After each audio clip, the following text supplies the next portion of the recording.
Hola Emilio, buenas tardes. Hola Kiko, buenas tardes, un abrazo. Un abrazo. Ya estamos en la segunda parte del encuentro mensual de noviembre, que vamos a comenzar y lleva por título Superar la dualidad, vivir lo real. Gracias Emilio, adelante.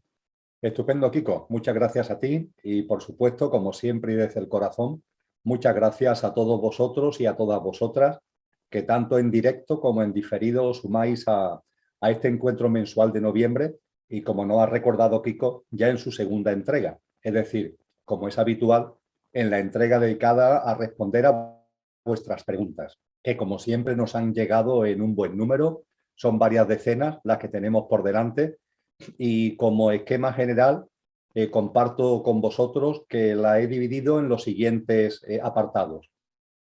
Empezaremos con esa práctica de que alguna persona ha sintetizado con el problema eres tú. Hablaremos seguidamente de conciencia, armonía y equilibrio emocional y mental, donde se agrupan quizás la mayor parte de las consideraciones, preguntas, etcétera, que habéis remitido. Pasaremos después a hablar de la cocreación. En cuarto lugar, hablaremos del no deseo. Pasaremos después al aquí, ahora y al presente. Nos adentraremos después en alguna cuestión relativa a ser y a somos. Hablaremos igualmente de Kundalini, del inconsciente y de la multidimensionalidad. Y por fin abriremos un apartado de otras cuestiones donde hay distintas preguntas que no son estrictamente las relativas a este encuentro mensual, pero que espero que tengamos ocasión de llegar a ellas. Igualmente, en el texto que Kiko remitirá mañana, donde se recopilan todas vuestras preguntas y las pinceladas telegráficas de mis respuestas, también veréis que hay dos apartados finales: consultas personales y reflexiones de los participantes. Con relación a las reflexiones de los participantes, hay dos. Entre vosotros y vosotras ha habido dos personas que amablemente nos hacen llegar una serie de consideraciones, por una parte, con relación fundamentalmente al tema de la dualidad, y también hay otra persona que nos envía sus reflexiones acerca de la práctica de la ventana, del afianzamiento de la confianza en la vida. Y en cuanto a las consultas personales, la he recogido. Tengo mis dudas de que nos dé tiempo de poderlas abordar, aunque también os recuerdo que estos encuentros en general y la labor que yo despliego en particular no va dirigido a temas personales. Es decir, no soy terapeuta, entre mis dones no está la terapia en ninguna de sus modalidades y me planteéis cosas que a mí me gustaría atender desde el corazón, pero realmente creo que son cuestiones que deberéis buscar en vuestro ámbito más directo a algunas personas, hombres o mujeres, que sean expertas al respecto, que sean buenos terapeutas y a los que acudir con las cuestiones que me planteáis. No obstante, la he introducido en ese apartado de consultas personales por si acaso diera ocasión a lo largo de estas 2 horas de hacer algún tipo de reflexión, aunque repito, no está en mi ámbito de actuación este tipo de terapias directas, de terapias personales. Y dicho esto, comenzamos por el principio. Con el problema eres tú. Nos dice un participante: la primera práctica consciente dice, el problema no es la vida, sino tú. ¿No sería más acertado decir, el problema no es la vida, sino tu mente?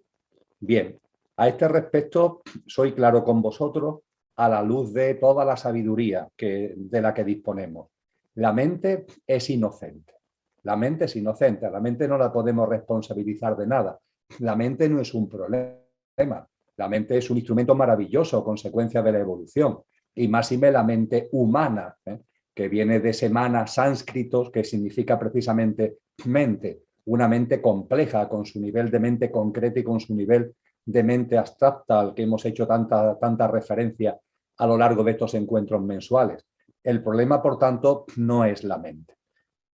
El problema es el uso que hacemos de la mente. Y dicho más concreto, el problema radica en que no ponemos la mente a nuestro servicio porque no la tenemos educada y vamos detrás de la mente. Con lo que la mente, entre comillas, se convierte en la loca de la casa de Teresa de Jesús, se convierte en un problema. Pero la realidad es que el problema somos nosotros, que no ponemos la mente a nuestro servicio. Os recuerdo que el mejor símil para entender el funcionamiento de la mente son unas gafas como las que yo llevo. Y estas gafas para mí son un instrumento enormemente importante para interrelacionar con la realidad que me rodea. Sin las gafas tendría serios problemas para llevar a cabo esa interacción con todo lo que se mueve a mi alrededor. Sin embargo, gracias a las gafas lo puedo hacer. La mente cumple un papel similar en la relación entre lo que somos y el mundo que nos rodea. Y lo único que tenemos que ser conscientes es que en las circunstancias, los hechos, las personas de nuestra cotidianidad hacen que la mente se vaya manchando. Y a partir de ahí lo que tenemos que hacer es limpiar las gafas de la mente. A eso os recuerdo que creo que fue el encuentro mensual de junio o por ahí, del presente año, le dedicamos un monográfico al respecto. Y ahora hay que sintetizarlo recordándoos que la mente no es un problema, la mente es un instrumento valiosísimo. Y también creo que con relación a esto deberíamos recordar la célebre expresión del místico sufí Al-Halal: Dios es yo, y yo soy Dios cuando ceso de ser yo. Este último yo, este cesar de ser yo, este último yo es el que se convierte en el problema. Cuando se dice el problema no es la vida sino tú, ese tú tiene que ver con este último yo de la frase de Al-Halal, que también tiene su sentido en la vida, pero ojo, siempre que no nos encadenemos a él, siempre que no nos identifiquemos con él, siempre que no nos aferremos a él. Estamos hablando del coche, estamos hablando del pequeño yo, estamos hablando del yo físico, emocional, mental y la personalidad a él asociada. Ahí es donde radica el problema cuando se carece de un mando consciente, cuando lo que somos realmente no toma el mando de la vida. Ese pequeño yo, ese coche se convierte en un coche loco. Y ahí es donde radica el problema y es a lo que se refiere esta frase que viene de muy antiguo, de que el problema no es la vida, sino tú. Y obviamente ese tú no tiene que ver con lo que realmente somos, con nuestra divinidad, con nuestra naturaleza divina, con nuestro yo superior, sino con ese pequeño yo al que nos aferramos, con el que nos identificamos y nos fascinamos, olvidando lo que somos, y de ahí derivan, entre comillas, los problemas. En esta misma línea hay una segunda pregunta que dice: ¿qué es lo que hace que no podamos ver la dualidad en que vivimos? Pues la expresión coche loco, a la que acabo de hacer referencia, creo que sirve también para responder esta pregunta. ¿Por qué no vemos algo tan obvio cuando se ve? Porque cuando se ve es realmente obvio. Pero ¿por qué no vemos algo tan obvio como que estamos clasificando, etiquetando a la vida desde el pequeño yo cuando la vida es otra cosa? ¿Por qué no somos capaces de trascender de esa dualidad y ver el sentido profundo, ver el hilo conductor, ver la unicidad de la vida, ver el milagro que la vida supone en todas sus manifestaciones?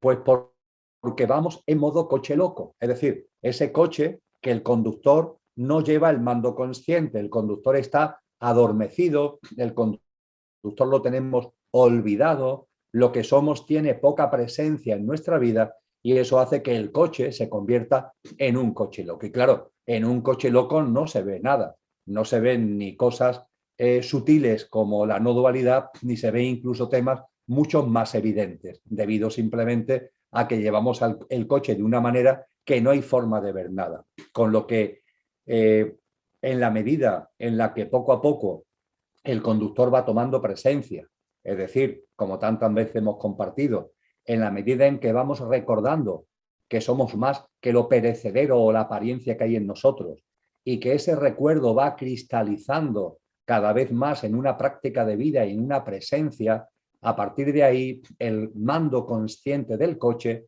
va siendo tomado por lo que realmente somos. El coche empieza a dejar de ser un coche loco, el coche ya se mueve por la vida de otra manera, a otro ritmo, en una armonía y un equilibrio cada vez mayor, y eso ya nos permite ir contemplando la realidad, ir viendo la realidad, y ya empezamos a ver esa dualidad a la que se hace referencia en la pregunta de este amigo o de esta amiga. Pasamos ahora al bloque de consciencia, armonía y equilibrio emocional y mental, que hay un buen número de preguntas. saber controlar nuestras emociones y reacciones no nos hará seres más fríos, sabios pero fríos. ¿Se puede dar a la vez? Bien, es una cuestión, como todas las que soléis plantear, muy interesante. Y yo pondría el acento, para que reflexionemos, yo pondría el acento en el verbo que se utiliza al comienzo de esta pregunta: controlar, el saber controlar nuestras emociones. Amigos y amigas, no se trata de controlar las emociones, no, ni las reacciones. No se trata de controlar nuestro mundo emocional y nuestro mundo mental. Os pido que este verbo, el verbo controlar y todo lo que tiene que ver con el control, lo apartéis de vuestro camino de conciencia, porque el control conlleva hasta cierto punto un rechazo o hasta cierto punto un juicio negativo de algo, y que aunque sea negativo lo podemos paliar porque lo controlamos. Yo llamaría a trascender de esta visión, a trascender de esta idea. Y con relación a nuestro mundo emocional, con relación a nuestro mundo mental, no se trata de controlar bajo ningún concepto.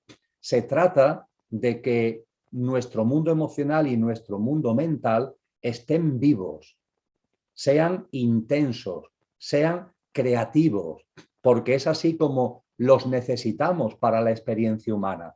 No hemos encarnado aquí para que nuestro mundo emocional y mental lo tengamos ahí controlado, encadenado. No, no, no. Hemos encarnado y tenemos un coche, un yo físico, emocional y mental, para sacarle partido. Y por tanto necesitamos un mundo emocional y un mundo mental,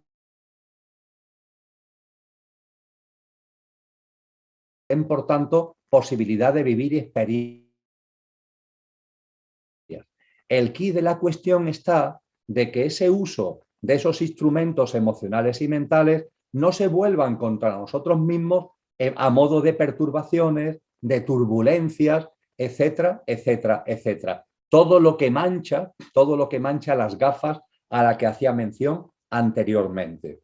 Es decir, el mundo emocional no hay que controlarlo, el mundo mental no hay que controlarlo, hay que vivir todo lo que somos.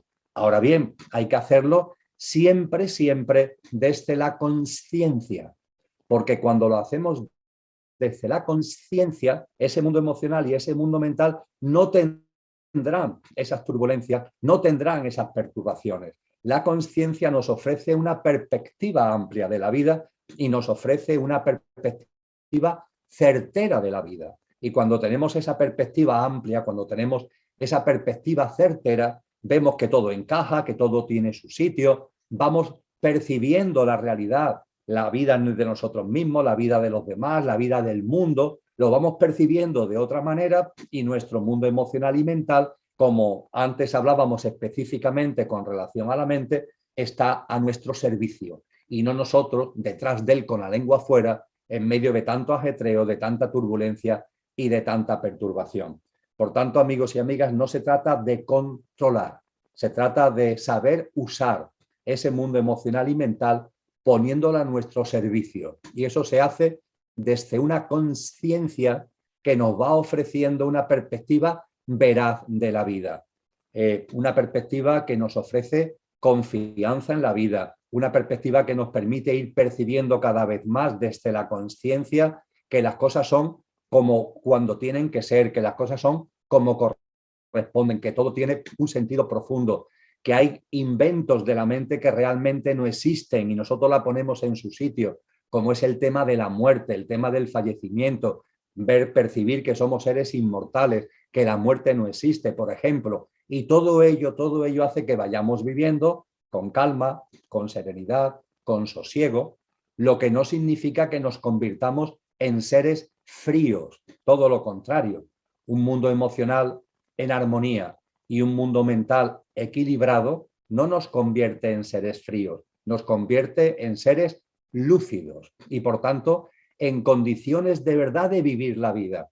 Y eso no es frialdad, eso es todo lo contrario, eso es vitalidad y es viveza.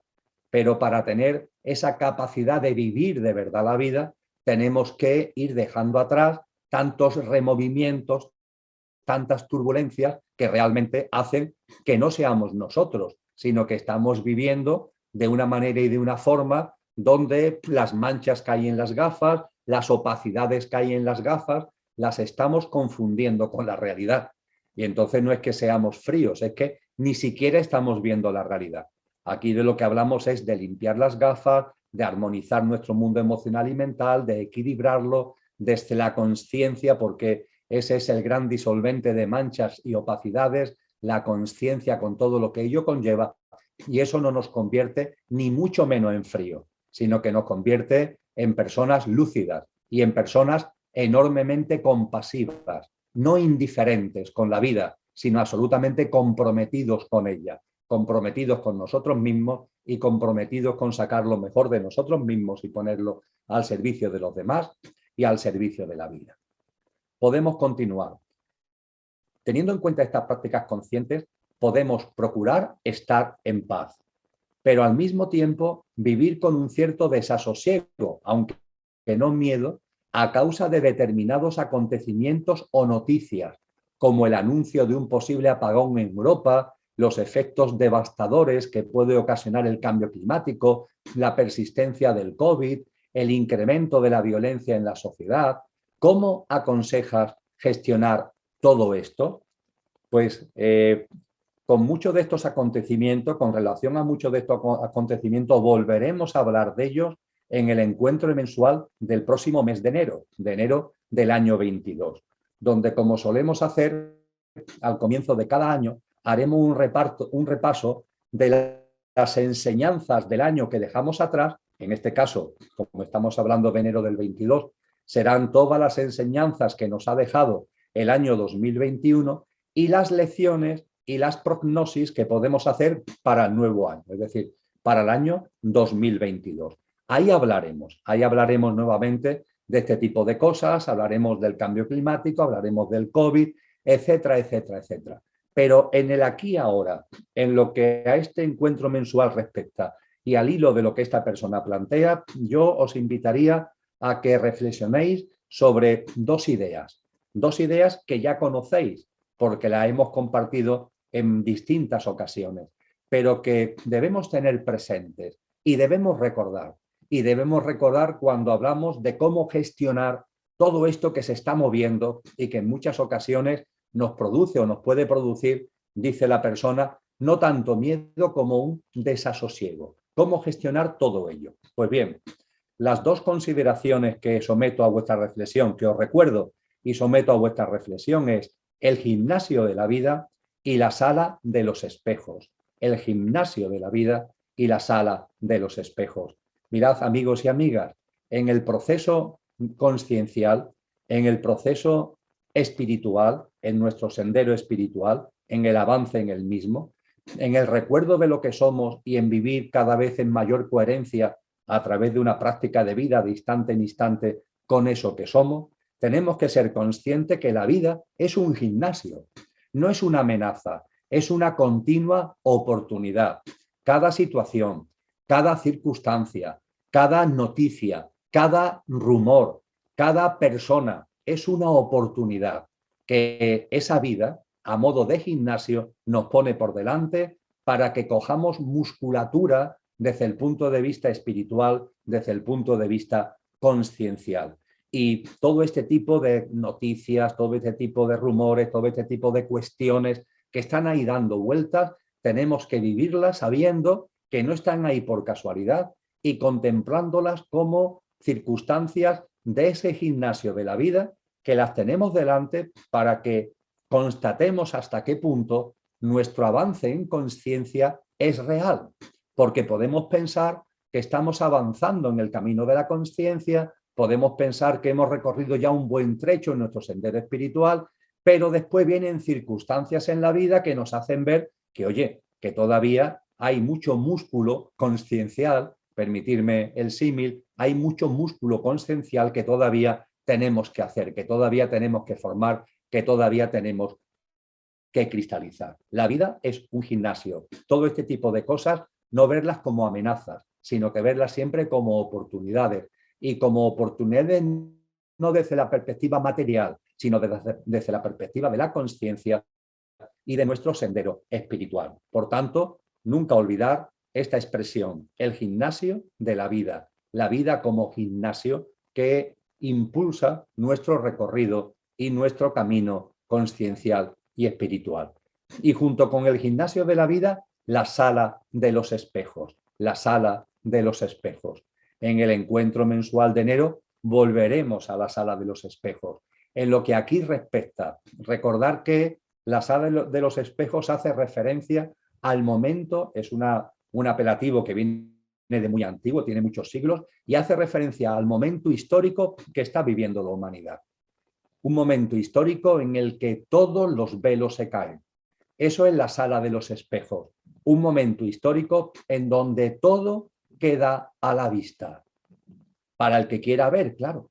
Pero ahí está, nítidamente, para todas las personas que quieran ver. La sala de los espejos hace que se estén cayendo los velos de todo lo que nos rodea. La economía, la política, las cuestiones sociales, las instituciones, todo lo que tiene que ver con el entramado tecnológico, todo lo que tiene que ver con la esfera de la salud, etcétera, etcétera, etcétera. Todo cada vez más está a la vista. Los velos se están cayendo y podemos ver lo que hay detrás del escenario, lo que se llama la tramoya, lo que está más allá del escenario. Para el que busca la verdad, para el que quiere ver, todo está a la vista, cada vez más, para que tengamos, por tanto, conciencia, entendida la misma vez esa pata de la conciencia que es el conocimiento de la realidad que nos rodea. Y la sala de los espejos no solamente conlleva que se caen los velos de lo exterior, de lo que nos rodea, sino que también se caen los velos con relación a nosotros mismos, para que nos podamos ver como realmente somos. La sala de los espejos es un momento histórico donde se dan circunstancias vitales en tu vida y en la mía, en la vida de cada cual, donde no se puede mirar para otro lado. Tienes que hacer A o B, ya está. No cabe mirar para otro lado, no cabe intentar evadirse, no. Son disyuntivas, son tesituras en donde tienes que hacer A o B, B o A, ya está. Y a partir de ahí la elección es tuya, pero tienes que tomar un camino, tienes que elegir para que tu conciencia se ponga precisamente a prueba, para que tú mismo puedas ver hasta qué punto tu conciencia se ha fortalecido o todavía está blanda, hasta qué punto tu conciencia es real o lo que hay en ti todavía es mucha autocomplacencia de creer que cuando la realidad es otra. Gimnasio de la vida y sala de los espejos. Creo que son dos elementos gráficos muy importantes para gestionar todo este tipo de cosas que actualmente están a nuestro entorno. Verlo, desde luego, desde una mentalidad creativa y consciente como gimnasio de la vida y también contemplar que todo ello tiene que ver con esta sala de los espejos que nos permite a los buscadores de la verdad tener cada vez una mayor información acerca de lo que se rodea en torno a nosotros, un mayor conocimiento de la realidad que nos rodea y también esta otra perspectiva de la conciencia que es el conocimiento de nosotros mismos, la mirada interior, porque la sala de los espejos nos facilita que precisamente a través de esos hechos en donde tienes que ineludiblemente elegir entre A o B, estás poniendo de manifiesto lo que realmente eres y por tanto te están ayudando a conocerte mejor. En parte relacionado con lo que acabo de compartir, con la pregunta a la que acabo de hacer mención, hay una pregunta más, estamos ya en la quinta de las que habéis enviado, que se refiere al apagón. Se habla de un apagón a nivel europeo y mundial. Algunos me comentan que sería prudente tener algunos enseres guardados por si acaso. Sin embargo, siento en mi interior que, siendo la vida no dual y fijándome en las emociones que se mueven en mí, me hablan de miedo. Dando luz a dicho miedo me lleva a vivir con confianza en la vida. ¿Qué nos puedes aportar al respecto? Pues como compartía hace unos minutos, estamos en medio de muchos rumores. Y esos rumores, la persona que plantea esta cuestión creo que da en la diana, siempre tienen un mismo hilo conductor. Y yo diría que tienen siempre un mismo objetivo: miedo. Originar y provocar miedo. decía el gran filósofo francés Foucault, allá por los años 60 del pasado siglo XX, por tanto, hace ya medio siglo, decía que había una serie de intereses creados que nos querían llevar a la sensación de vivir peligrosamente, que la vida se convirtiera en una especie de peligro. Y vivir peligrosamente, evidentemente, provocaría que haya una enorme desconfianza hacia la vida, porque como la vida es peligrosa, se desconfía de ella. Y el vivir peligrosamente también, pues, nos mete en un mundo de miedos y, evidentemente, cuando hay miedos, la conciencia queda constreñida, la conciencia queda atrapada y las posibilidades de avanzar y expandir nuestra conciencia muy limitadas. Pues bien, creo que esto es perfectamente aplicable al tema del apagón, al tema del desabastecimiento del que tanto se habla. Hablaremos de ello en el encuentro mensual del próximo mes de enero, pero aquí ahora lo que de corazón puedo compartir con vosotros es que no hagáis ningún caso a este tipo de rumores, no hagáis ningún caso a este tipo de noticias. Y no entro en hecho de que sean más o menos verosímiles. No voy a hacerle el juego entrando en qué probabilidad hay de que un apagón se dé, qué probabilidad hay en términos, por ejemplo, de economía, de que se dé un desabastecimiento. No voy a entrar ahí, amigos y amigas, porque es hacerle el juego a ese vivir peligrosamente en el que algunos están interesados en que meternos y que sigamos metidos. Cuando no es por A, por B. Cuando no es por B, por C. Siempre, siempre, siempre el miedo. Siempre, siempre la inseguridad. Y claro, después el bombero, ¿no? Perdón, el pirómano que origina el incendio se ofrece como bombero. Los que están detrás precisamente de esos rumores o los que pueden estar detrás de esos teóricos hechos son los que después aparecen ofreciendo seguridad. Genero inseguridad y ofrezco seguridad. Y además os intento convencer que esa seguridad hay que pagarla. ¿Y cómo se paga? Pues con parcelas de libertad. Hay que renunciar a parcelas de libertad para obtener la seguridad, porque la seguridad es necesario para hacer frente a esa inseguridad que mira por dónde la están generando esos mismos o la quieren generar esos mismos que después se ofrecen como, habiendo originado el incendio, cual pirómano, se ofrecen como bomberos. Vamos a hacer una reflexión consciente sobre lo que estamos viviendo de forma continua. No nos agobiemos con cada noticia, no nos agobiemos con cada rumor, porque nos convertiríamos en peleles, simplemente en peleles de los que están interesados en manejar el inconsciente colectivo, metiendo leña al fuego del inconsciente colectivo para convertirnos finalmente en una especie de seres miedosos, temerosos, que como si fuéramos ratitas, vamos detrás del flautista de Hamelin, siguiendo su melodía y siguiendo todo aquello que nos dice desde el punto de vista de hábitos de vida, de forma de ver la vida, etcétera, etcétera, etcétera.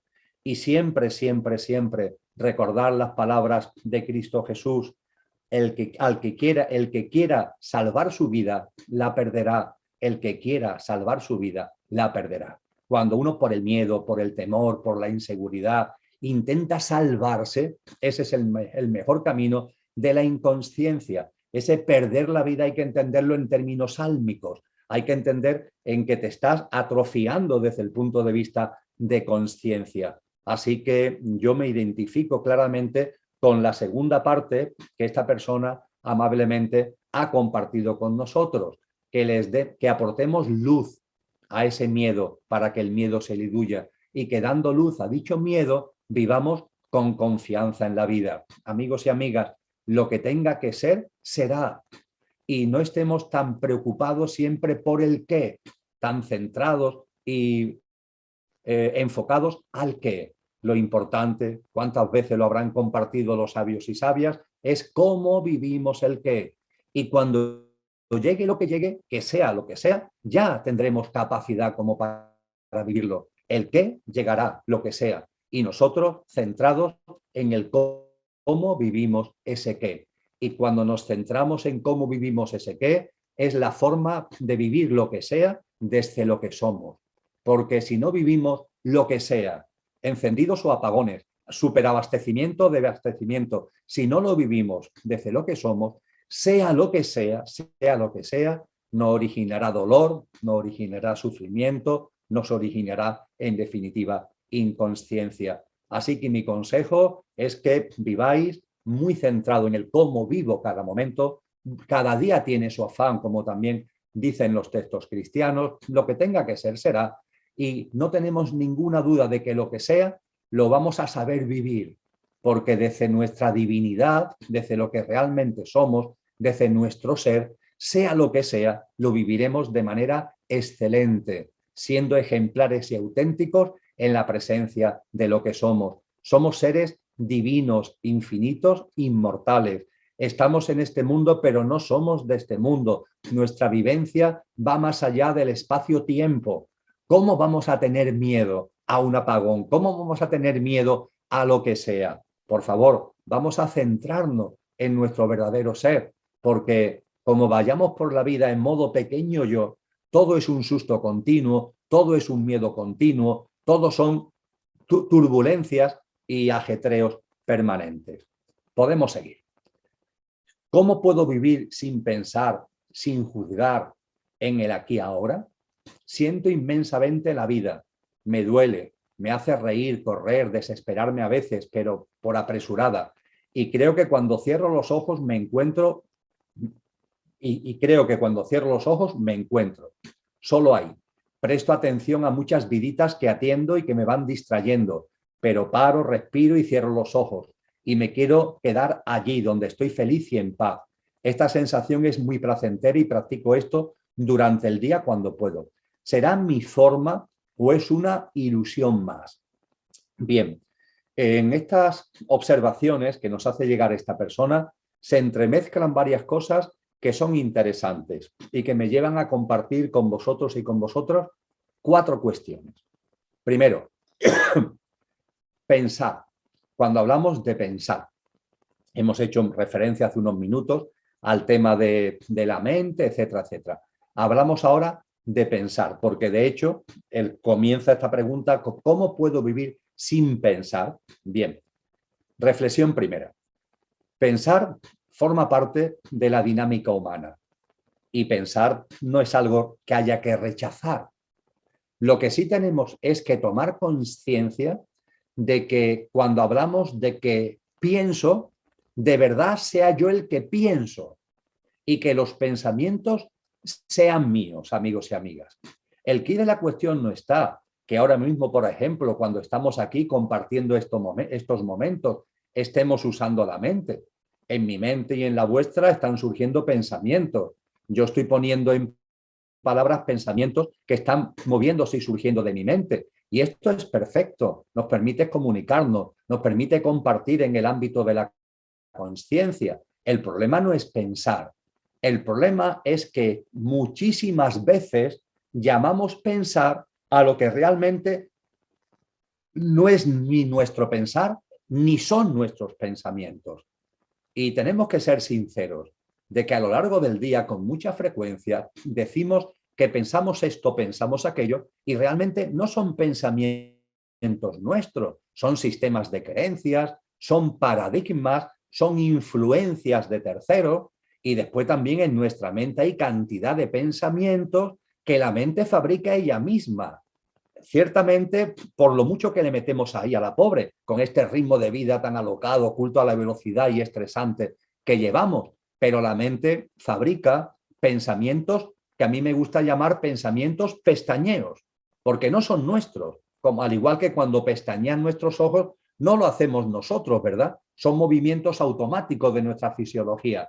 Pues bien, hay multitud de pensamientos. Los estudios dicen que entre el 90 y el 95% de los pensamientos de un ser humano no son suyos. A esto es a lo que nos tenemos que dar cuenta, que cuando hablamos de pensar, pensar es una bendición, pensar forma parte de una capacidad y una facultad maravillosa humana, pero que el pensar sea nuestro pensar y que los pensamientos sean realmente nuestros, no pensamientos generados por la mente a manera de pensamientos pestañeos que no tienen que ver con nosotros, o bien en el contexto de influencias externas, de meras reacciones o de decir lo primero que se nos viene a la boca. es que yo tengo derecho a decir lo que pienso. Claro que tienes todo el derecho a decir lo que piensas, pero por favor, que sea lo que piensas, ¿vale? Porque muchas veces el decir lo primero que se nos viene a la boca no es decir lo que pensamos ni por casualidad. Es decir, una mera reacción, expresamos por nuestra boca una mera reacción normalmente ligada a la inconsciencia, normalmente ligada al ego y a lo egocéntrico y ajeno por completo a nosotros. Esta es la primera reflexión. Segunda reflexión. Se habla en la pregunta, consideración que se nos ha hecho llegar, se habla de juzgar, juzgar, juzgar. Bien, daros cuenta de lo siguiente. Lo que somos, lo que yo verdaderamente soy, lo que tú verdaderamente eres, nunca juzga. El juicio no es computable para mi ser divino, para esa divinidad y esa naturaleza divina que atesoro. Para mi yo superior, con su dimensión álmico y espiritual, a ese yo superior lo de juzgar es que no lo computa. No tiene, porque su sistema operativo es la consciencia y la consciencia no juzga. Compartíamos hace 15 días en la exposición que la consciencia actúa a modo de espejo, refleja la vida y al reflejar la vida se hace una con la vida y la vida se hace una con la consciencia, es decir, se hace una con nosotros. Y el juicio siempre, siempre tiene que ver con nuestro pequeño yo. Sí, ese pequeño yo que está ahí, ese pequeño yo que forma parte de nuestra apariencia, nuestro yo físico, emocional y mental y la personalidad a él asociada, que tiene una función, pero siempre que esté bajo nuestro mando. Y como compartíamos anteriormente con el símil del coche loco, el problema es que nos olvidamos de lo que somos, el conductor está dormido, el pequeño yo hace lo que le da la gana y ese pequeño yo cuando va a rienda suelta como coche loco no para de juzgar. Y además juzga permanentemente sobre paradigmas y sobre percepciones de la vida que son falacias, que son mentiras, que desde el conductor sabemos que no son ciertas. Pero si el conductor está dormido, nos metemos en esta vorágine de locura que tiene que ver con el etiquetar, el clasificar, el juicio, la dualidad, etcétera, etcétera, etcétera. No olvidéis, por tanto, amigos y amigas, como segunda consideración en respuesta a esta pregunta, que cuando hay un juicio no lo estamos haciendo nosotros, el nosotros de verdad, lo está haciendo nuestro pequeño yo, porque lo que somos realmente no sabe de juicios, vive la vida de una manera totalmente distinta, computa la vida de una manera totalmente diferente. No olvidéis esto, por favor.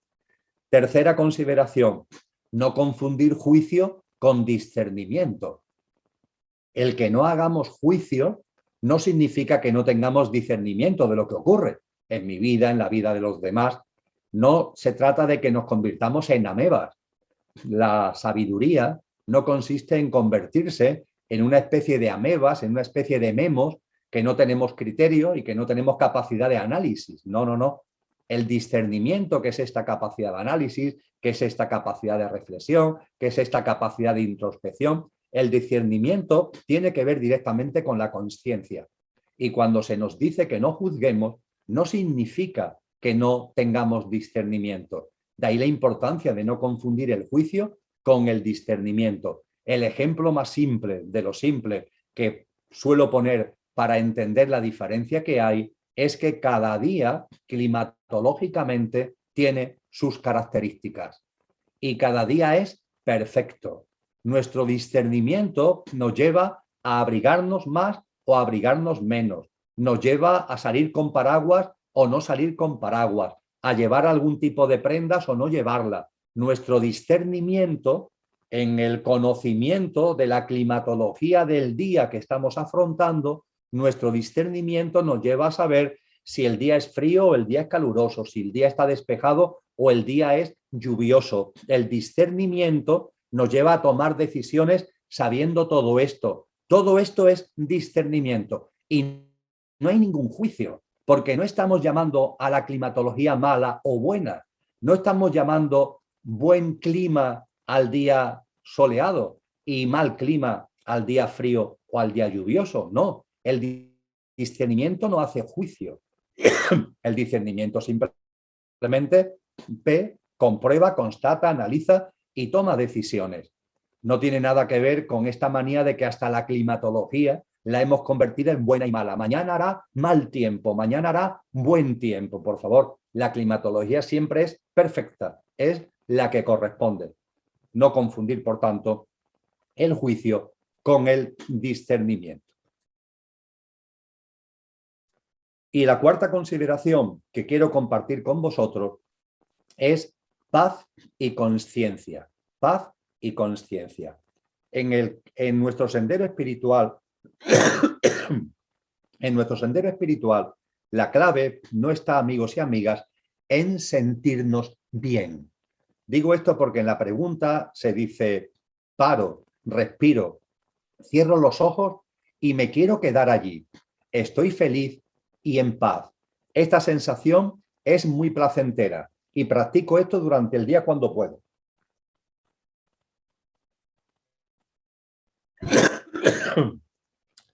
Disculpad. Bien, con relación a esto, fijaros, situación o sensación placentera, estar en un estado de bienestar. El camino de la espiritualidad no tiene que ver con esto. El camino de la conciencia es una paz profunda que tiene su base en la autotransformación. Si veis y percibís que vuestras prácticas, que vuestras dinámicas de conciencia de alguna forma se quedan pilladas en el sentirse bien, dar un paso para adelante, por favor. No podemos quedarnos en el mero sentirnos bien. Buscar ahí una especie de prácticas, de técnicas que nos permitan durante unos ratitos estar felices, estar sintiéndonos bien. Yo os animo a dar un paso para adelante, a ir a más y que nuestra experiencia de conciencia sea de autotransformación. Una práctica de vida en coherencia con lo que somos. Y es ahí realmente donde vamos a ir saboreando lo que es la felicidad. La felicidad no está fuera. La felicidad no se consigue fuera. La felicidad no tiene que ver con nada que esté fuera. La felicidad es el estado natural de nuestro ser. Es el estado natural de lo que somos. Encaminar claramente vuestra labor, vuestro labor into, vuestro trabajo interior, siempre no al mero sentirse bien, sino hacia la autotransformación. Daros cuenta que hoy hay una especie de epidemia de lo que en lengua anglosajona se llama el to feel good y el to feel safe. El sentirse bien y el sentirse seguro. El sentirse seguro y el sentirse bien. Y parece que no hay otra aspiración en nuestra vida que eso. Yo os llamo porque a ello nos llama la sabiduría primordial, a ello nos llaman los maestros y maestras, a no quedaros ahí, por favor, y que vuestro laberinto, vuestra labor en conciencia aspire a una clara autotransformación de vuestra vida, a ese nacer de nuevo del que habló Cristo Jesús, y eso es una práctica de vida de autotransformación. Otra cuestión que se plantea. Todas las circunstancias o problemas de la vida son como tienen que ser. ¿Cuál es el límite para no quedarse en el conformismo o de brazos cruzados? ¿Cuál es la diferencia entre confiar en la vida y resignarse a todo lo que nos sucede en la vida? ¿Y cuál es la diferencia entre juzgar algo y dar una opinión o aplicar un criterio y discernimiento acerca de algo? Pues bien, aquí se tocan algunos de los temas que hemos compartido ya y otros que no. Y al hilo de todo ello, apunto 3 reflexiones.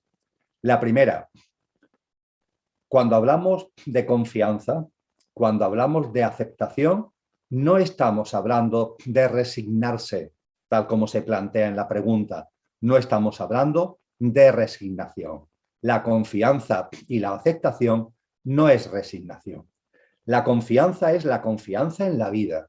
Y la confianza en la vida deriva de una mirada limpia, sin turbulencias, sin manchas en las gafas, que nos permite ver la vida de verdad. Y cuando vemos la vida de verdad, sabemos que la vida nos abraza continuamente y que la vida permanentemente es ese gran gimnasio en el que se están dando las circunstancias oportunas y exactas para que avancemos personal y colectivamente en nuestro camino de conciencia, y nos llena la confianza en la vida. Y la confianza en la vida conlleva la aceptación. Una aceptación que es el fruto natural de la confianza en la vida. Y esto nada tiene que ver con la resignación, no tiene nada que ver con la impotencia, no tiene nada que ver con, bueno, me aguanto porque no puedo hacer otra cosa. No, por favor. Aquí estamos hablando de una aceptación que es fruto de la confianza en la vida. Confío en la vida y a partir de ahí acepto, porque comprendo y sé, tengo ya el discernimiento como para darme cuenta de que todo está donde corresponde y de que todo lo que sucede está ahí delante, en ese gimnasio de la vida, como un factor de acicate de mi proceso conciencia. Primera reflexión. Segunda reflexión, subrayar lo que acabamos de compartir sobre el discernimiento. El no juicio no tiene nada que ver, el juicio no tiene nada que ver con el discernimiento.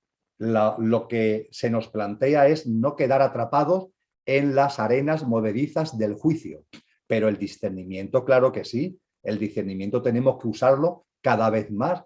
Además, conforme nuestro estado de conciencia tenga una mayor frecuencia vibracional, mayor será el discernimiento para tener ese conocimiento de nosotros mismos, ese conocimiento de la realidad y actuar en consecuencia. Y por fin, como tercera reflexión, la acción consciente. La acción consciente.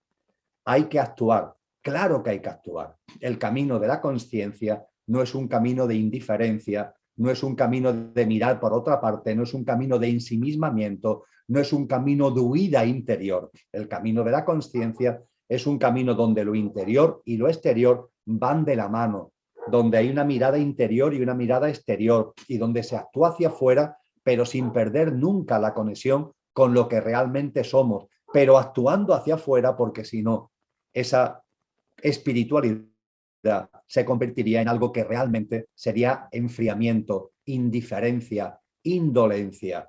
Recordar en el Sermón de la Montaña cuando nos dice Cristo Jesús, actúa por la paz, actúa por la justicia. Los maestros y maestras nos han enseñado con su vida, con su ejemplo, con su actuar. Eso sí, que tu actuación no sea la del pequeño yo, sino que sea una actuación que pones en marcha y despliega desde lo íntimo, desde lo sagrado, desde lo divino, desde la conciencia plena que hay en ti. Siguiente cuestión. Referente al punto de no quejas. ¿De qué manera podemos manifestar nuestros desacuerdos? Pues bien, 3 reflexiones para esta cuestión que es breve, pero tiene mucha enjundia. Primera reflexión, vuelvo al discernimiento. Hemos hablado de que el discernimiento es una cosa y los juicios son otra, ¿verdad? Pues bien, el discernimiento es una cosa y la queja es otra. Yo no me quejo de que el día esté caluroso o el día esté frío. Yo no me quejo acerca de que el día esté soleado o de que el día esté nublado. No, tengo discernimiento y a partir de ahí actúo en consecuencia con las prendas que voy a utilizar durante este día. Pero no hay queja ninguna, ni juicio ni queja. Hay discernimiento y hay criterio y hay sentido común. Pero esto nada tiene que ver con la queja. Tenemos el discernimiento, sí nos lleva a darnos cuenta de las cosas, pero sin meternos en el lío, y esta es la segunda reflexión que quiero hacer, en el lío de los desacuerdos. ¿Por qué transformar la visión de las cosas en desacuerdo? ¿Por qué? Percibe la realidad, date cuenta de cómo es, pero no la transmutes en acuerdo o en desacuerdo con ella, porque el discernimiento te viene de la conciencia y conforme mayor sea tu estado de conciencia, mayor discernimiento tendrá. Y ese discernimiento te aportará información, te aportará criterio, te aportará cosas muy valiosas para tu día a día. Pero no transformes nada de eso, no transmutes nada de eso en estar de acuerdo o en desacuerdo, porque ahí ya se está metiendo por medio nuestro ego. Ahí se está ya metiendo por medio el pequeño yo. ¿Por qué no formularlo de otra manera? No es que no estés en desacuerdo con la guerra, es que actúo por la paz. Os pongo este ejemplo porque creo que merece la reflexión. Cuando hablamos muchas veces de la realidad que nos rodea, desde el juicio no nos damos cuenta que nosotros mismos quedamos atrapados en las palabras. Hay gente que me dice, yo no estoy de acuerdo con la guerra, lucho contra la guerra. No, no luches contra nada, ni siquiera contra la guerra, porque ese no es el camino. Ese es el camino del ego, el camino de la lucha, el camino de la resistencia, el camino del conflicto, el camino de la pelea. Y de esa forma, por mucho que tú ingenuamente lo creas, nunca, nunca, nunca vas a terminar con la guerra, porque las estás incentivando con tu propia lucha, con tu propia confrontación, con tu propio conflicto. Actúa por la paz, no luches contra la guerra, actúa por la paz. Pongo esto a modo de ejemplo para entender el que no mutemos, el que no transformemos lo que es discernimiento con lo que es un estado mental de acuerdo o de desacuerdo, que es un estado mental propio de nuestro pequeño yo. Y por fin, como tercera y última reflexión, el desacuerdo y la queja son cuando nos damos cuenta, cuando estamos metidos en ese mundo de queja, de desacuerdo, de queja, nos deberíamos dar cuenta de que apaga nuestra creatividad. Os pido que reflexionéis sobre esto en estos momentos, pero también a partir de este encuentro. Cuando nos metemos en el camino de la queja, el desacuerdo, no nos damos cuenta quizás, pero estamos apagando nuestra creatividad. Nuestra creatividad no se basa, la vuestra y la mía, que se puede manifestar en multitud de dones y talentos, cada uno los nuestros. La creatividad queda prisionera cuando miramos la vida y la vivimos en clave de queja, en clave de desacuerdos. Tenemos que ir dejando atrás todo esto y nos daremos cuenta que cuando vamos viviendo en conciencia, con discernimiento, nuestra creatividad tiene ahí el caldo de cultivo necesario y pertinente para desarrollarse, para expandirse, para ampliarse y para dar hermosos frutos. En cambio, cuando nos metemos en el rechazo, en el desacuerdo y en la queja, aunque no nos demos cuenta, se apaga nuestra creatividad. Seguimos. ¿Es el sufrimiento de la humanidad la vía distópica que la impulsa hacia su avance en autoconsciencia? Y hay otra pregunta similar que dice, ¿cuál sería la vía utópica para alcanzar la autoconsciencia? ¿Es posible alcanzar la autorrealización sin sufrir, sin vivir experiencias de angustia, miedo e incertidumbre? ¿O todo esto es una utopía y el miedo termina siendo un factor imprescindible y necesario para nuestra evolución? Bien, hemos ido trayendo a este encuentro algunos titulares. El gimnasio de la vida, la sala de los espejos, la importancia del discernimiento, la no confusión del discernimiento con el juicio, etcétera, etcétera. Bueno, pues creo que ha llegado un momento de recordaros otro titular, el tren de la consciencia. El tren de la consciencia. La consciencia avanza como un tren, no ya porque sea imparable, que por cierto lo es, sino que avanza como un tren porque avanza sobre dos raíles, sobre lo distópico y sobre lo utópico, sobre lo utópico y lo distópico, tanto a nivel personal como a nivel colectivo. Las noches oscuras que una persona puede vivir podemos calificarla como distópicas y también vivimos noches oscuras colectivas, sociales. Y esas noches oscuras, como tantas veces hemos compartido en estos encuentros, trayendo a la memoria el célebre poema La noche oscura de San Juan de la Cruz, son un factor de acicate, son un factor de impulso de nuestro camino de conciencia. Con lo que la distopía es un factor de impulso de ese tren, es uno de los raíles sobre lo que avanza el tren de la conciencia. Y por supuesto, el otro raíl, el raíl de lo utópico, es decir, el raíl de todo lo que son conductas, comportamientos, acciones, emociones, pensamientos de alta vibración, que tanto personal como colectivamente, y en este caso nutriendo el consciente colectivo, impulsa la conciencia. Y es necesario forzosamente el sufrir, la angustia, el miedo, la incertidumbre para avanzar en la conciencia. La realidad es que no. La realidad es que no. La realidad es que podemos avanzar en el camino de la conciencia sin que el miedo, las noches oscuras tengan que ser determinantes en ello. Pero para ello tenemos que ir avanzando en el camino de la consciencia. Es decir, yo diría que conforme el tren va avanzando más y va avanzando más, menos importancia va teniendo el carril de lo distópico y más importancia tiene el carril de lo utópico. La humanidad en estos momentos tiene mucha importancia el carril de lo distópico. Las noches oscuras están ayudando, colectivas, están ayudando a mucha gente a transformar su vida y de alguna forma aglutinar cada vez más gente en lo que son las fuerzas creativas de la nueva humanidad. Diría que la humanidad está en un estadio en donde tanto lo distópico como lo utópico tiene una gran importancia. Pero ya hay muchas personas que en su camino de conciencia individual ya están dejando atrás la necesidad de lo distópico, la necesidad de la noche oscura. Ya hay muchas personas que eso ya lo han vivido, que ya le han sacado jugo y ahora empiezan a caminar cada vez más en la evolución de su conciencia desde lo utópico, es decir, desde todo lo que son, repito, formas de vida, comportamientos, conductas, pensamientos de alta vibración. Seguimos. Cuando alguien sufre algo muy traumático, lo pone entre comillas y dice, insisto en las comillas, ¿cómo decir todo lo que estamos aquí compartiendo sobre las prácticas conscientes y en particular los puntos 1, 2 y 3 del texto de prácticas conscientes que remitimos el otro día? Y hay otra pregunta que dice, ¿no encuentras poco asertivo, convincente o persuasivo decirle a la madre de una menor que acaban de violar y dejar medio muerta que todo encaja, que todo es exactamente como tiene que ser, que nada falta ni sobra? Es muy poco humano ser indiferente a esta realidad que paradójicamente creo que al perturbarnos, apenas apenar y enfurecer nos humaniza. Bien, muy interesante lo que planteáis en estas dos cuestiones, os lo agradezco de corazón. Y 3 reflexiones.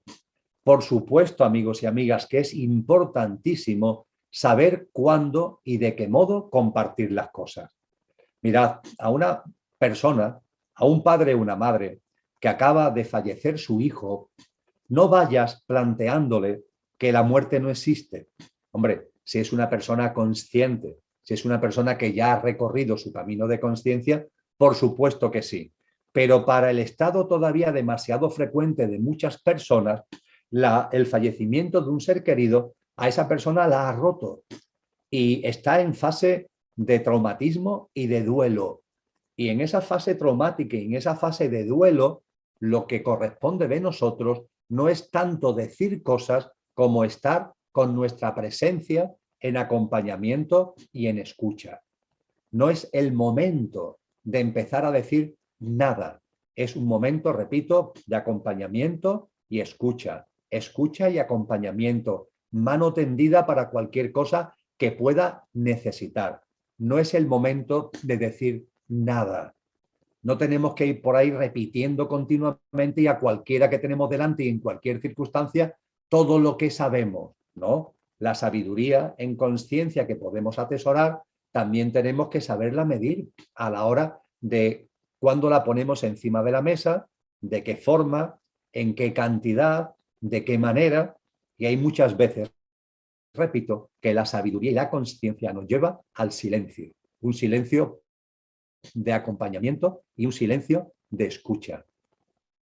Desde el ser, que es lo permanente, es otra reflexión que hago al hilo de lo que han planteado en estas preguntas, debemos salir de la ilusión del estar. Desde el ser, que es lo permanente, salir de la ilusión del estar, que es lo impermanente. El estar se convierte en ficción cuando se desconecta del ser. Digo esto a efecto de las experiencias traumáticas. Habiendo dicho ya que tenemos que tener la conciencia y el sentido común para saber qué es lo que corresponde decir o no y de qué modo hacerlo. Deberíamos tener al menos la conciencia y el sentido común. Y desde luego, en nuestro fuero interno, no olvidemos esto, que el estar se convierte en ficción cuando se desconecta del ser. Y muchas de estas experiencias traumáticas le tenemos que poner ese calificativo de traumáticas porque las hemos desconectado del ser. Desde el ser, que en vosotros y en mí es lo permanente, es la esencia de lo que yo soy y de lo que sois, es nuestro yo superior, se sale de la ilusión del estar. No porque el estar no sea real. Yo estoy aquí y ahora compartiendo con vosotros. Esto no es una ficción, esto es una realidad. Pero convertimos el estar en ficción cuando lo desconectamos del ser. Y cuando las cosas en las que estamos no les aportamos la luz desde lo que somos. Si le aportáramos esa luz de lo que somos a todas las situaciones, circunstancias en las que estamos, veríamos esas situaciones y esas circunstancias de modo muy distinto. Y una última reflexión con relación a todo esto. Lo que nos perturba y enfurece no nos humaniza, sino que potencia el ego. Y esto, amigos y amigas, lastra nuestra capacidad de ser verdaderamente humanos. Bajo ningún concepto, las turbulencias emocionales, las turbulencias mentales, las perturbaciones, las cóleras, los enfurecimientos, los enfados, eso es no ser humano. ¿Cómo va a ser eso ser humano? Por favor, reflexionarlo. Decimos, no, hombre, es que yo soy humano y como soy humano, pues me enfado y como soy humano, soy caliente y como soy humano, pues esto me perturba y me enfurece. No, no, no. Eso no es fruto de tu humanidad. Todo lo contrario, es fruto de tu deshumanización, porque tu humanidad es completa. Tu humanidad no solamente es un instrumento llamado coche pequeño yo que tienes a tu servicio para experienciar la vivencia humana. Tu humanidad es sobre todo y fundamentalmente tu yo verdadero que está aquí encarnado en el plano humano. Esa es tu verdadera humanidad. Y esa verdadera humanidad no computa, no sabe de esas turbulencias emocionales, de esos enfurecimientos, de esos enfados. No, no, no. Cuando te enfureces, cuando te enfadas, no estás siendo humano. Estás siendo infrahumano, porque te estás dejando pillar por el componente efímero y pasajero de lo que ser humano significa. Que sí, que ese componente forma parte del ser humano, pero es un componente muy menor y es un componente que siempre debe estar al servicio y bajo el mando consciente de lo que realmente somos. Podemos continuar. Entiendo, porque lo he sentido, que todo es perfecto y estamos donde debemos estar y lo agradezco, pero siento que tengo cambios de vibración y es como regresar a las viejas pautas de vida que venía generando y tomo conciencia y continúo. Pero en estos bajos no puedo dejar de culparme, que puedo hacerlo mejor, con verdadero amor, aunque sé que esto es egocéntrico y es desgaste. Mirad, amigos y amigas, siempre este tipo de preguntas las estamos encontrando con relativa frecuencia en nuestros encuentros mensuales. Y creo que es importante que recordemos lo siguiente. La expansión de la consciencia sigue una trayectoria que podemos calificar ascendente. Cuando hablamos de aumentar la consciencia, de expandir la consciencia, de potenciar la consciencia, estamos hablando de una trayectoria ascendente, ¿verdad? Perfecto. Ahora bien, no olvidar lo siguiente. La realidad es vibración. Nos dicen los principios herméticos, todo vibra, todo es vibración. Y esto también es aplicable a la consciencia. Lo que quiero compartir con vosotros en este sentido es que la expansión de la consciencia no es así. Es así. Ondularmente, amigos y amigas, ondularmente. ¿Esto qué es lo que significa? Que aunque tu consciencia esté subiendo, estos movimientos son inevitables. Y fijaros que está subiendo, pero de pronto tienes sensación de que tienes un bajón. Y otra vez tienes sensación de que tienes un bajón. Y otra vez tienes sensación de que tienes un bajón. Pero esos bajones cíclicos tienen que ver con la expansión de la consciencia. Así que lo que os transmito es que os deis cuenta de esto, que lo hagáis vuestro, que lo aceptéis como parte del proceso y que por favor no os vengáis abajo, porque cuando estáis así y viene este bajón, vivir ese bajón forma parte del proceso para que la consciencia se siga expandiendo. Y para terminar este apartado de equilibrio emocional, mental, etcétera, se me pregunta sobre un libro fácil de lectura para profundizar en esta filosofía de vida que es la que me gusta e intento practicar, pero no sé por dónde empezar.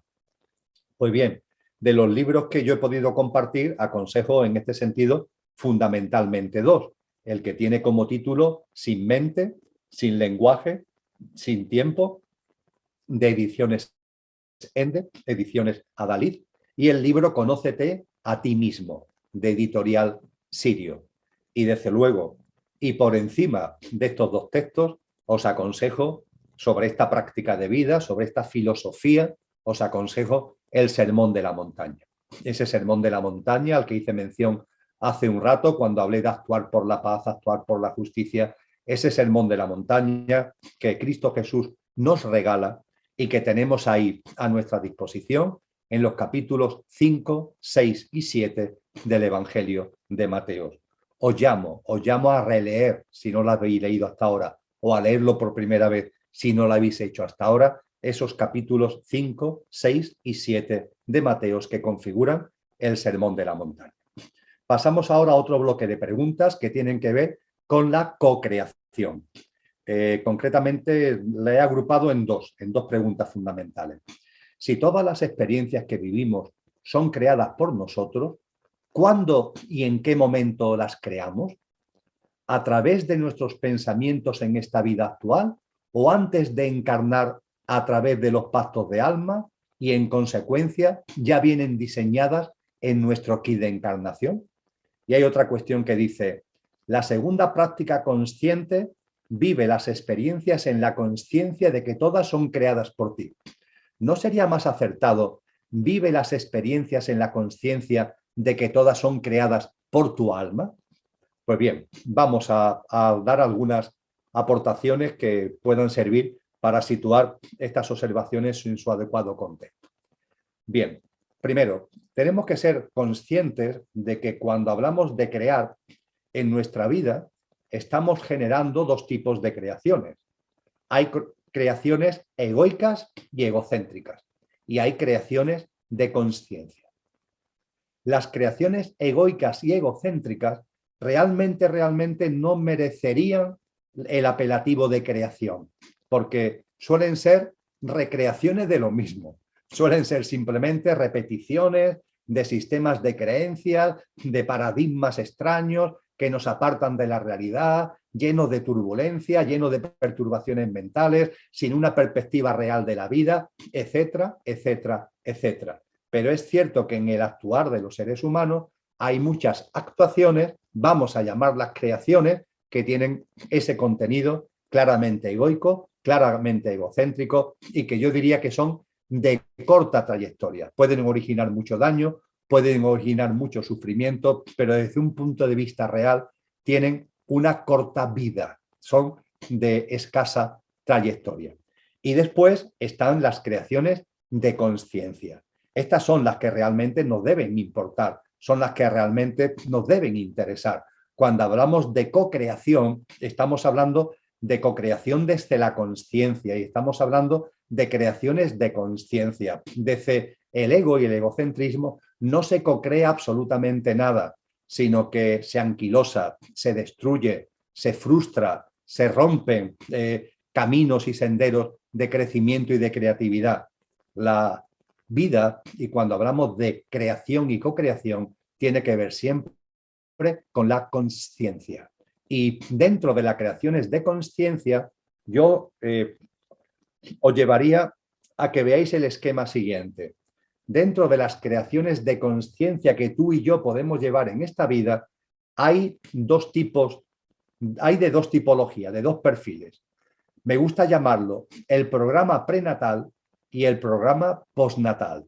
El prenatal y el postnatal. Porque se nos pregunta que si todas estas creaciones de conciencia son creadas por el alma. Bien, el programa prenatal tiene su fundamento en el propósito de vida y está relacionado con la encarnación que vamos a realizar, con el kit de encarnación que traemos para esta encarnación, etcétera, etcétera, etcétera. Es decir, ciertamente en esta vida estamos llevando a cabo actuaciones y estamos llevando a cabo creaciones que tienen que ver con nuestro propósito de vida que definimos antes de nacer, que tienen que ver con dones y talentos que aliados, asociados a ese propósito de vida, elegimos en el momento de nuestro nacimiento y forman parte de ese kit de encarnación. En definitiva, se trata de vivencias, circunstancias que están relacionados con lo que trajimos a esta vida, pero pergeñado, diseñado en el plano de luz. Y aquí, eso sí, se viven en libre albedrío.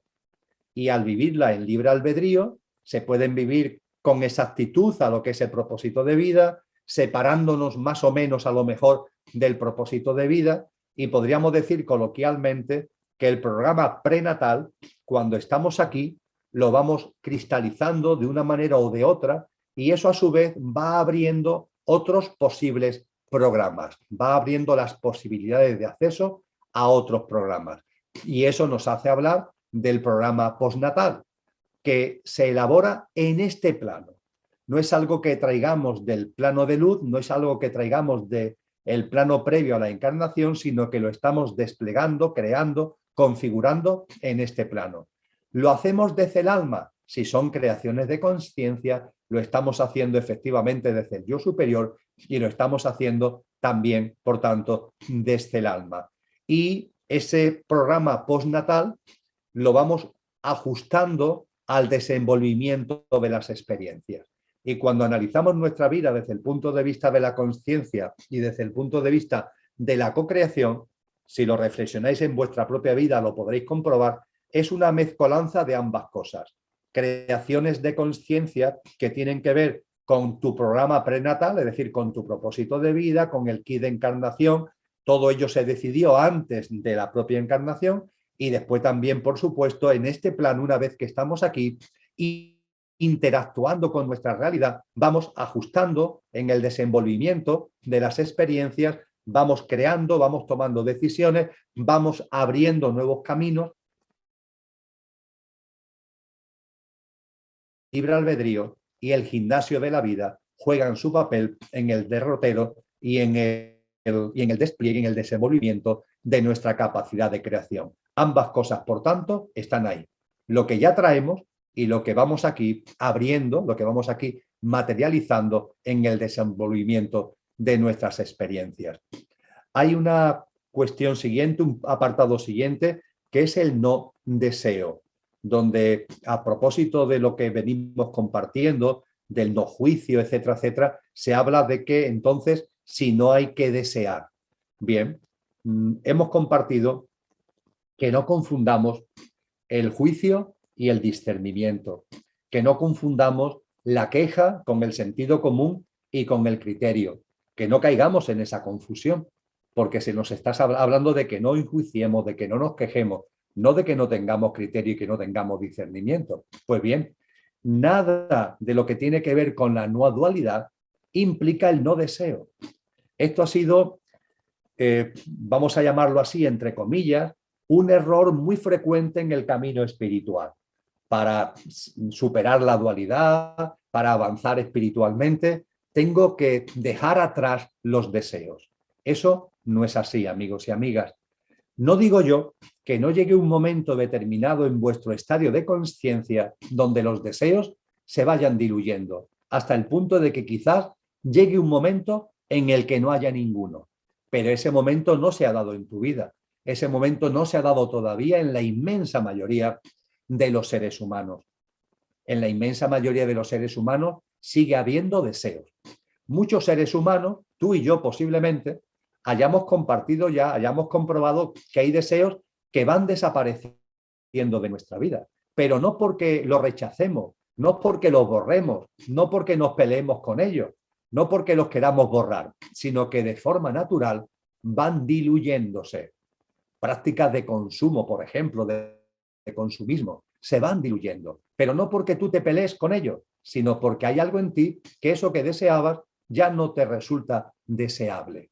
Por tanto, en el mundo de los deseos, la poda de los deseos lo va haciendo la propia conciencia, pero no puede ser una decisión mental.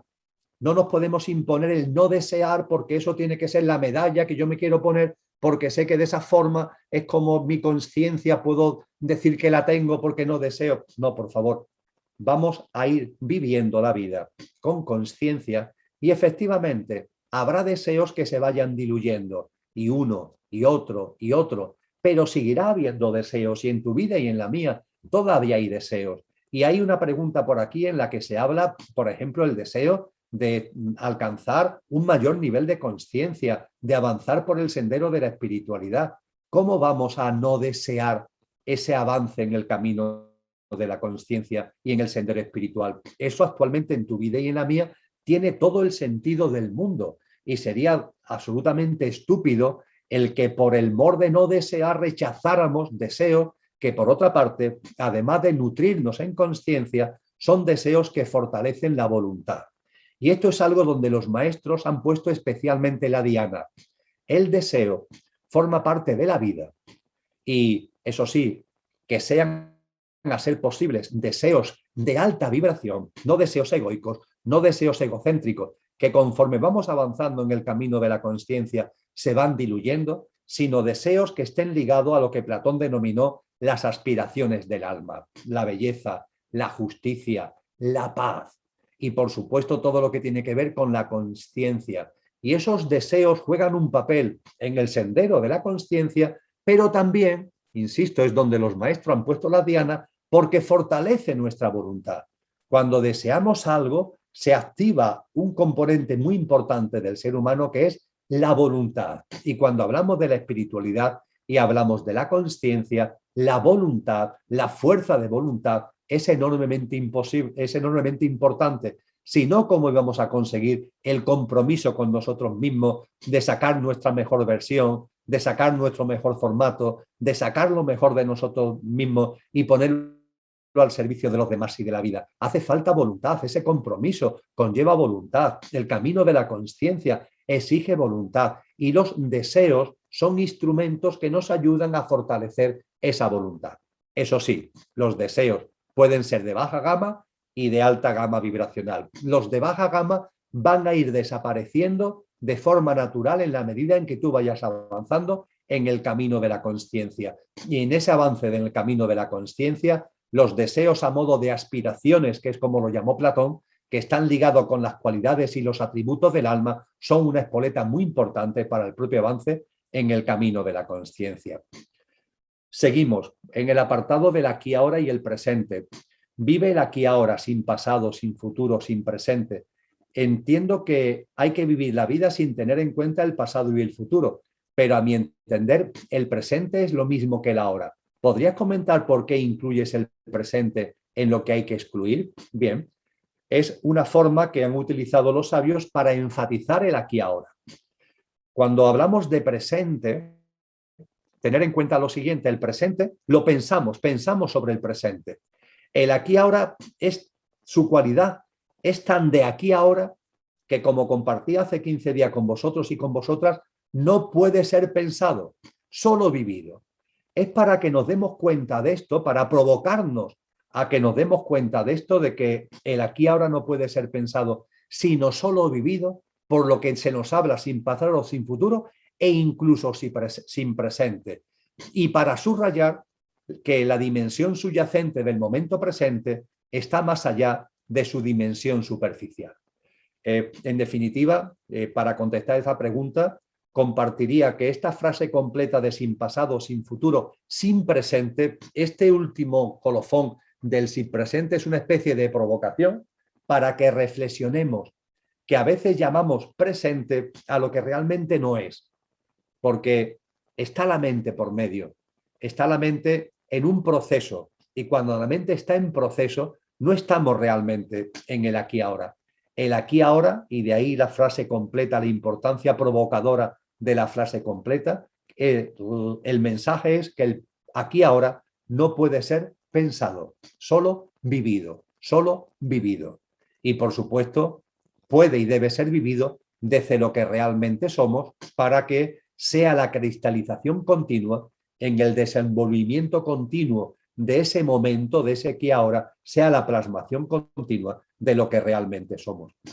¿Será apropiado pensar que todas las prácticas que nos has compartido para superar la dualidad pueden sintetizarse en vivir el ahora, vivir el presente sin juzgarlo? Pues sí, efectivamente, es un eje crucial de las prácticas de no dualidad que nos están ocupando en este encuentro. Ser y somos. Otra pregunta. Dices que hay que saber lo que realmente somos, pero resulta imposible desligarse de las circunstancias, familia, lugar de nacimiento, época que te ha tocado vivir, lo que Kant llama el neunemo y que es imposible de conocer. Ortega dice yo soy el yo y mis circunstancias. ¿A qué te refieres con que hay que saber lo que realmente somos? Agradezco muchísimo esta pregunta porque daba por hecho que no había lugar a interpretaciones cuando se habla de ser, cuando se habla de lo que somos. Pero esta pregunta pone en evidencia que hay que subrayarlo. Cuando hablamos de ser, cuando hablamos de somos, ¿a qué estamos haciendo mención? A lo imperecedero que hay en el ser humano, a lo imperecedero que hay en ti y a lo imperecedero que hay en mí.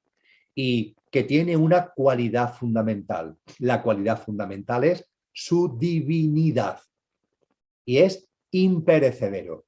En ese ámbito, amigos y amigas, no hay circunstancias. En ese ámbito no hay avatares. En ese ámbito está el ser. Porque ese ser no está sujeto a mutabilidad, no está sujeto a cambio. Es el ser verdadero. Es ese ser que cuando hablábamos hace 15 días del estar, yo ponía en tanto énfasis. Ser. Y el ser está. Pero que el estar aquí y el estar allí lo hagamos siempre en el afianzamiento e incluso en la conexión profunda con ese ser que realmente somos. Es, por tanto, a lo imperecedero que hay en el ser humano y, para ser más preciso todavía, a lo divino que hay en el ser humano, a lo que se hace mención cuando se habla de ser realmente lo que somos, saber realmente lo que somos, etcétera, etcétera, etcétera. La Kundalini. ¿Es la energía Kundalini aquello que une la dualidad dentro de ti? ¿Podrías hablarme un poco de esta energía?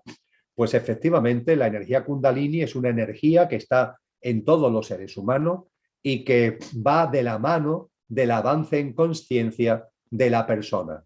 Diríamos coloquialmente que cuando una persona va avanzando en el recuerdo de lo que es y en la práctica de vida coherente con lo que realmente somos, en el sentido que acabo de exponer, la Kundalini se va desarrollando, la energía Kundalini se va desarrollando. Se habla en los textos de la sabiduría primordial de que en el universo hay tres grandes fuerzas. Fohat, que es la interacción continua entre espíritu y materia, materia y espíritu. Prana, que es la fuerza de la vida, la vitalidad de la vida y que nos rodea continuamente y que en el ámbito humano está fundamentalmente en el sol y en la naturaleza. Y la tercera fuerza es la Kundalini. La Kundalini es una fuerza peculiarmente humana, porque es la fuerza del autotransformación, es la fuerza de la autoconsciencia, es la fuerza que está a nuestra disposición para recordar lo que somos. Cuando estamos en el olvido de lo que somos, Kundalini está ahí. Y Kundalini es como una llamada continua a que no te quedes aferrado a lo que realmente no eres, que no te quedes aferrado a tu apariencia, que pongas en marcha una vida distinta que vaya manifestando tu esencia. La Kundalini es una fuerza, una energía que está en todos los seres humanos y que es un acicate a avanzar en conciencia. Cosas distintas que lo hagamos o que no lo hagamos. Los estados de conciencia son muy distintos. El libre albedrío, evidentemente, es fundamental, pero la Kundalini tiene que ver con eso. Y en la medida en que vamos avanzando en conciencia, la Kundalini se ha descrito como una energía que es como si estuviera retenida en el coxis, abajo de la columna vertebral, y que conforme vamos avanzando en conciencia, se empieza a desplegar por la columna vertebral hasta llegar a la parte de arriba, a la glándula pineal, a la glándula pituitaria, porque es lo que tiene que ver con la mente abstracta, debido a que la mente abstracta, como hemos compartido en otros encuentros mensuales, la expansión de la mente abstracta a través de su uso es lo que expande el discernimiento y, gracias al discernimiento, la conciencia.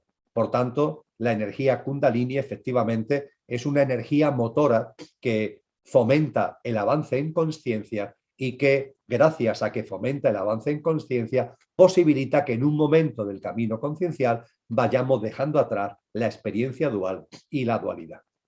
Hay otra pregunta sobre el inconsciente. ¿El inconsciente es esa sombra de la que habla la psicología? Pues efectivamente, lo hemos compartido ya en algún encuentro mensual.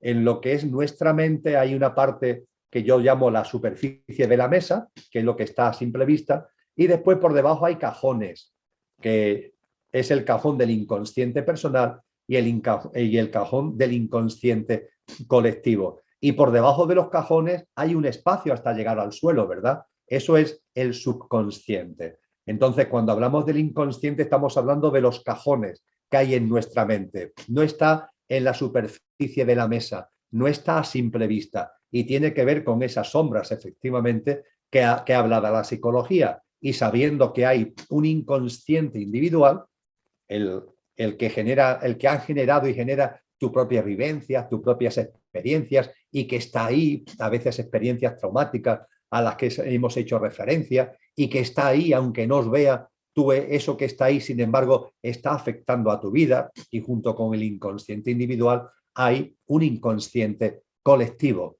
Un inconsciente colectivo, por ejemplo, que se puede alentar, que se puede influir en él a través del miedo, a través de la inseguridad, a través de todo eso a lo que hicimos referencia hace un buen rato cuando hablábamos de los apagones y de tantos miedos continuos que se están dando ahí. El inconsciente, por tanto, forma parte de la mente, forma parte del mundo mental. Hay tanto un inconsciente individual como un inconsciente colectivo y cuando en psicología se habla de la sombra, efectivamente tiene mucho que ver con este inconsciente. Hay otras cuestiones relativas a la multidimensionalidad y en particular hay una que nos dice, en la exposición lo entendí todo, me alegro. Y las preguntas que me surgieron fueron a partir de los siguientes enlaces que comparto. Y viene aquí el enlace de una página web. Al hilo de lo cual, como mañana vais a recibir el texto, esa página web la tendréis ahí a vuestra disposición.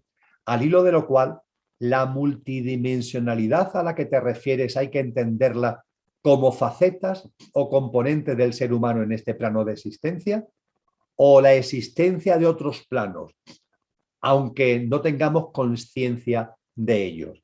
Bien, cuando hablamos en sentido estricto de multidimensionalidad, se debe al hecho de que el universo, el cosmos, lo manifestado, tiene muchas dimensiones vibracionales. Y el ser que somos realmente no pertenece solo a esta dimensión en la que estamos ahora, sino que es un ser que tiene una capacidad multidimensional. De hecho, se nos dice en los libros de sabiduría sin edad, de sabiduría perenne, que lo que el ser humano es realmente, para estar aquí ahora en este plano, ha tenido que pasar por los otros planos de mayor frecuencia vibracional para estar aquí.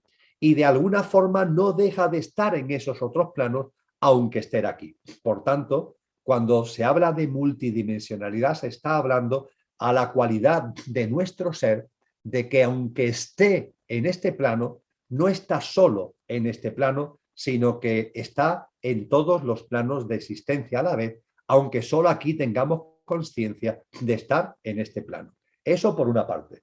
Y después, por otra parte, todos esos planos de existencia están en nosotros aquí ahora, no en la forma que hemos adoptado, es decir, no en el coche, sino en el conductor. En el conductor que somos, en nuestro yo superior, está esa multidimensionalidad, se plasma esa multidimensionalidad, porque en nuestra dimensión álmica y sobre todo y fundamentalmente en nuestra dimensión espiritual, en esa chispa divina, en ese espíritu divino que todos atesoramos, en ese espíritu santo del que habla el cristianismo, ahí hay una vertiente, ahí hay una faceta, ahí hay una presencia absolutamente multidimensional. Por tanto, y en respuesta a la pregunta final, diríamos que de las dos cosas estamos hablando. Estamos hablando de multidimensionalidad porque nuestro ser, aunque ahora nuestra conciencia es que está solo en este plano dimensional, la realidad es que nuestro ser está en todos los planos dimensionales, punto uno, y punto dos, en el aquí ahora, en el ser humano que somos, esa multidimensionalidad también está presente en nuestro yo superior, porque ahí está en sus características, en su esencia, en su intimidad misma, de su naturaleza, está esa multidimensionalidad. Ahora aparece un bloque de otras cuestiones. Las uniones del espíritu con el alma y del alma-espíritu con el cuerpo son sustanciales o puramente accidentales. Por intuición diría que la unión alma-espíritu es sustancial, mientras que la del alma-cuerpo es accidental. Bien, mi respuesta, amigo, amiga, es sí, hago mía esa reflexión tuya. Y a todos os digo lo siguiente. El espíritu usa al alma como vehículo para adentrarse en la materia. Es el ejemplo del batiscafo con el que nos adentramos en las aguas submarinas y que por analogía he compartido con vosotros en diversas ocasiones. El espíritu utiliza el batiscafo del alma para sumergirse, para envolverse y para experimentar y conocer la materia. Y esa relación, esa interacción del espíritu con el alma es sustancial, enteramente sustancial. Ahora bien, cuando llega a este plano, en la experiencia humana, esa dimensión álmico-espiritual va encarnando en distintos coches, va encarnando en distintos cuerpos. Y en este sentido, la relación del alma con cada cuerpo, la relación del alma con cada personalidad es accidental, en el sentido que es pasajera, que es efímera. Mi dimensión álmica espiritual está ahora encarnada en Emilio, pero esto es accidental, es pasajero. Lo que es sustancial es esa dimensión álmica espiritual y ese alma que le sirve de batiscafo al espíritu para haber llegado aquí y poder estar encarnando como alma diferenciada, como alma individualizada en este tal Emilio. Otra cuestión que tiene también que ver con todo lo que acabamos de compartir. El cuerpo humano está ya en formación, cigoto, cuando se produce la encarnación del alma. No, amigos y amigas. Repito lo que es la pregunta. El cuerpo humano está ya en formación cuando se produce la encarnación del alma. Bien, no es materia de este encuentro mensual, pero tener en cuenta que lo primero de vosotros y de mí que encarna, que ha encarnado, no es nuestro cuerpo físico. Lo primero que encarna es lo etérico. Es decir, cuando el alma se proyecta a este plano, el primer basamento de su encarnación es el cuerpo etérico. Y el cuerpo etérico del alma, en el que el alma encarna, llega a este plano incluso antes de la fecundación. Lo hemos compartido en algún encuentro mensual. Antes de que incluso se produzca el acto sexual, por el que se van a producir después en el vientre de la mamá las células que van a tomar al cuerpo etérico como molde para ir configurando el feto y para ir configurando el cuerpo físico. Antes de todo eso, el alma se ha proyectado ya en este plano y está a modo de cuerpo etérico. Todavía no hay nada físico, ni siquiera se ha dado la relación sexual, que dará lugar al nacimiento, repito, de ese cigoto y de las células que la mamá va a ir generando para dar forma al cuerpo físico. Esto es algo maravilloso, esto es algo que cuando, gracias a la sabiduría que nos han aportado tantos maestros y maestras, nos damos cuenta, nos ayuda a entender muchas cosas. Mirad, amigos y amigas, cuando un alma decide encarnar, hace un acuerdo con dos almas que están ya encarnadas, la de su mamá y la de su papá. Y ese acuerdo de alma es previo a que haya habido una relación sexual para que haya un cuerpo físico, es previo. Y en el momento en el que se produce ese acuerdo tripartito entre el alma que va a encarnar y las dos que están ya encarnadas, en ese momento, y aunque estas dos personas todavía no hayan tenido relación sexual entre sí, ya ese alma se hace presente en este plano y se hace presente en un cuerpo etérico. Y en el momento en el que la relación sexual entre las dos almas que están aquí encarnadas producen la fecundación, es a partir de ahí cuando ese cuerpo etérico sirve de base en el vientre de la mamá a la configuración del feto con las células que la mamá va generando y van dando lugar al cuerpo físico. Con lo que, lo he dicho en algún encuentro mensual, no hay embarazos de penalti. Los embarazos no son casuales. No hay posibilidad de un embarazo casual. Pueden parecer casual para el pequeño yo, pueden parecer casual para nuestro ego, porque desconoce este tipo de cosas. pero los embarazos no pueden ser casuales. Hay siempre un acuerdo previo, como papá o como mamá, con ese alma que va a encarnar en tu hijo o en tu hija. Siempre, siempre se da ese acuerdo previo. Y en el momento en el que el acuerdo cristaliza antes de la fecundación, el alma se hace ya presente a través del cuerpo etérico. Por supuesto que el alma no se proyecta al 100%. El alma se va a proyectar parcialmente en ese cuerpo etérico, se va a seguir proyectando cuando ya ese cuerpo etérico con las células que va generando la madre en su vientre vaya dando lugar al feto, e incluso hay una parte del alma que se sigue proyectando una vez que ya el niño ha nacido a lo largo de los primeros años de vida. Pero desde el principio y antes incluso de la fecundación, cuando se da el acuerdo en alma, se produce ya la llegada de una parte importante de esa proyección álmica, teniendo como sustento el cuerpo etérico. Otra cuestión también relativa al alma que habéis planteado. El alma sale del cuerpo no solo en el tránsito, sino que puede salir también en diversas circunstancias de la vida. No es así. El alma abandona el cuerpo cuando se produce el fallecimiento físico, no antes ni después, sino que desencarnamos cuando el coche se ha parado. ¿Hay alguna posibilidad de que en algún momento el alma abandone el cuerpo físico, aunque todavía la muerte no se haya producido? Nos dicen los sabios que excepcionalmente es posible de que un alma desconecte, que por las experiencias que está desarrollando en el plano humano sean tan egoicas, tan egocéntricas, tan psicopáticas, que el alma de algún modo desconecte. Pero aunque esta posibilidad se nos habla de ella, se nos insiste enormemente en que es tremendamente excepcional, Y la regla fundamental es que el alma encarna, se desarrolla, está ahí presente durante todo el desarrollo de nuestra vida, y cuando el coche se ha parado, porque ya lo que teníamos que vivir, vivido está, ese alma desencarna. Y es entonces, solo entonces, cuando el alma sale del cuerpo, salvo excepciones extremadamente, permitidme la redundancia, excepcionales. Otra cuestión también con el alma. El alma se halla al mismo tiempo que en esta dimensión terrena, puede estar también en otras, como por ejemplo la dimensión angelical. No. El alma es un alma individualizada, diferenciada, que viene haciendo una cadena de vidas, de encarnaciones en este plano humano, y no está a la vez en otras dimensiones. Cuando hablamos de la multidimensionalidad, estamos haciendo referencia a nuestro verdadero ser, estamos haciendo referencia al espíritu. El batiscafo que está utilizando el alma para llegar aquí, ese batiscafo está aquí y no está en otras dimensiones como la angelical. El alma humana, ¿en qué parte del cuerpo físico, etérico, emocional o mental se ubica? ¿En el cerebro? ¿En el corazón? ¿En todas y cada una de sus partes? Yo meditando intuyo siempre mi alma espíritu presente en la profundidad de mi corazón. Bien, a ese respecto, la sabiduría a la que me gusta acudir para lo que comparto con vosotros es enormemente clara. El alma no está en una parte del cuerpo.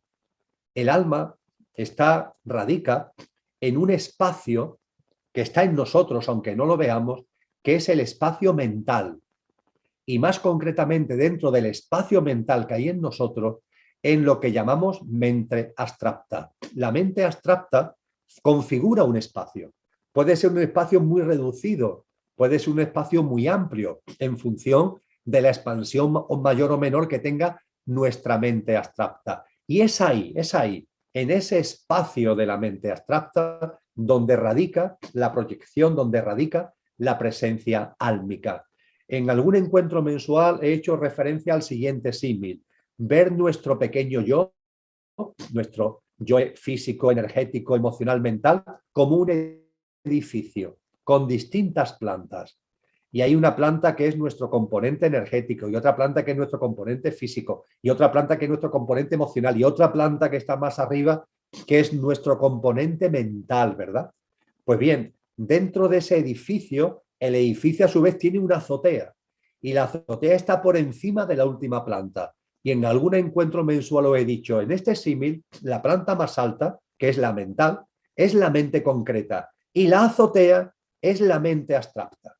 La más alta del edificio es la mente concreta, pero por encima de la mente concreta está la mente abstracta. Y hemos hablado de que la escalera que une la azotea con la planta alta es antacarana. No voy a entrar en ello ahora. Lo que quiero refrendaros es el hecho de que, siguiendo este símil, la mente abstracta es la azotea del edificio que somos desde el punto de vista de nuestro cuaternario inferior, de nuestro pequeño yo. Pues bien, cuando se habla de la proyección del alma, de la encarnación del alma, el alma aterriza sobre la parte alta del edificio. En este símil yo hablo del ovni, de nuestra dimensión álmico y espiritual, y aterriza sobre la azotea del edificio. Esa azotea se configura como el espacio en donde ancla, en donde encarna nuestra dimensión álmica. Por tanto, no está en el corazón, no está en el cerebro, no está en una parte de nuestro mundo físico, entre comillas, sino que está en el contexto de nuestro plano mental,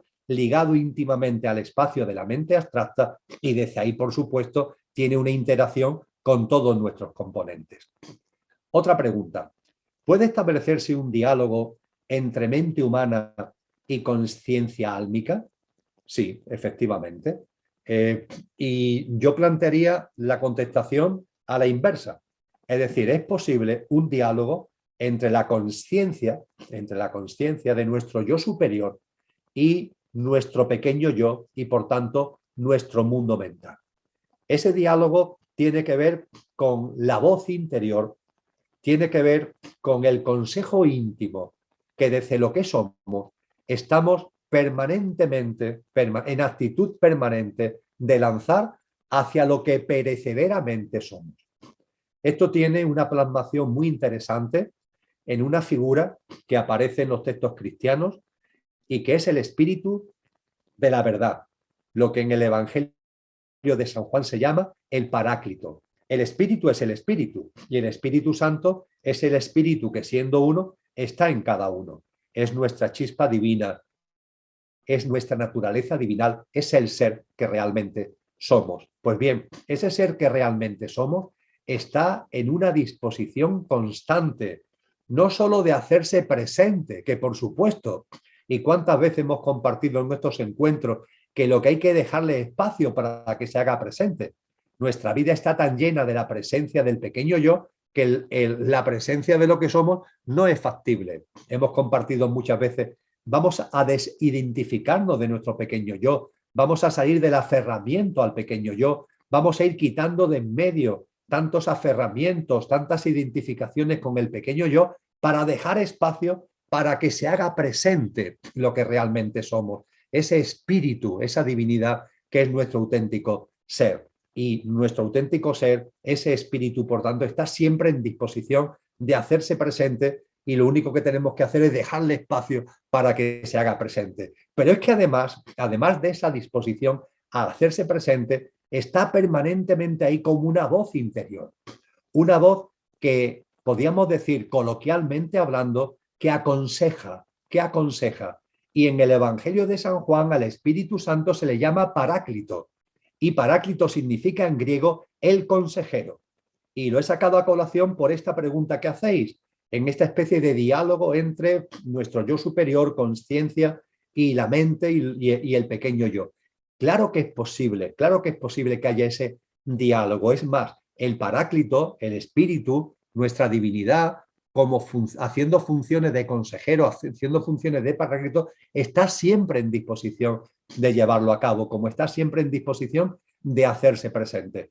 Cosa distinta, amigos y amigas, es que cada uno, esa disposición que tiene nuestro ser a hacerse presente y a hacer la función de consejero Paráclito, la plasmemos o no la plasmemos. En el coche loco ni la presencia es posible, ni el oír esa voz es posible, porque en el coche loco vamos a tal velocidad en medio de tantas diatribas egoicas y egocéntricas que todo esto es un imposible.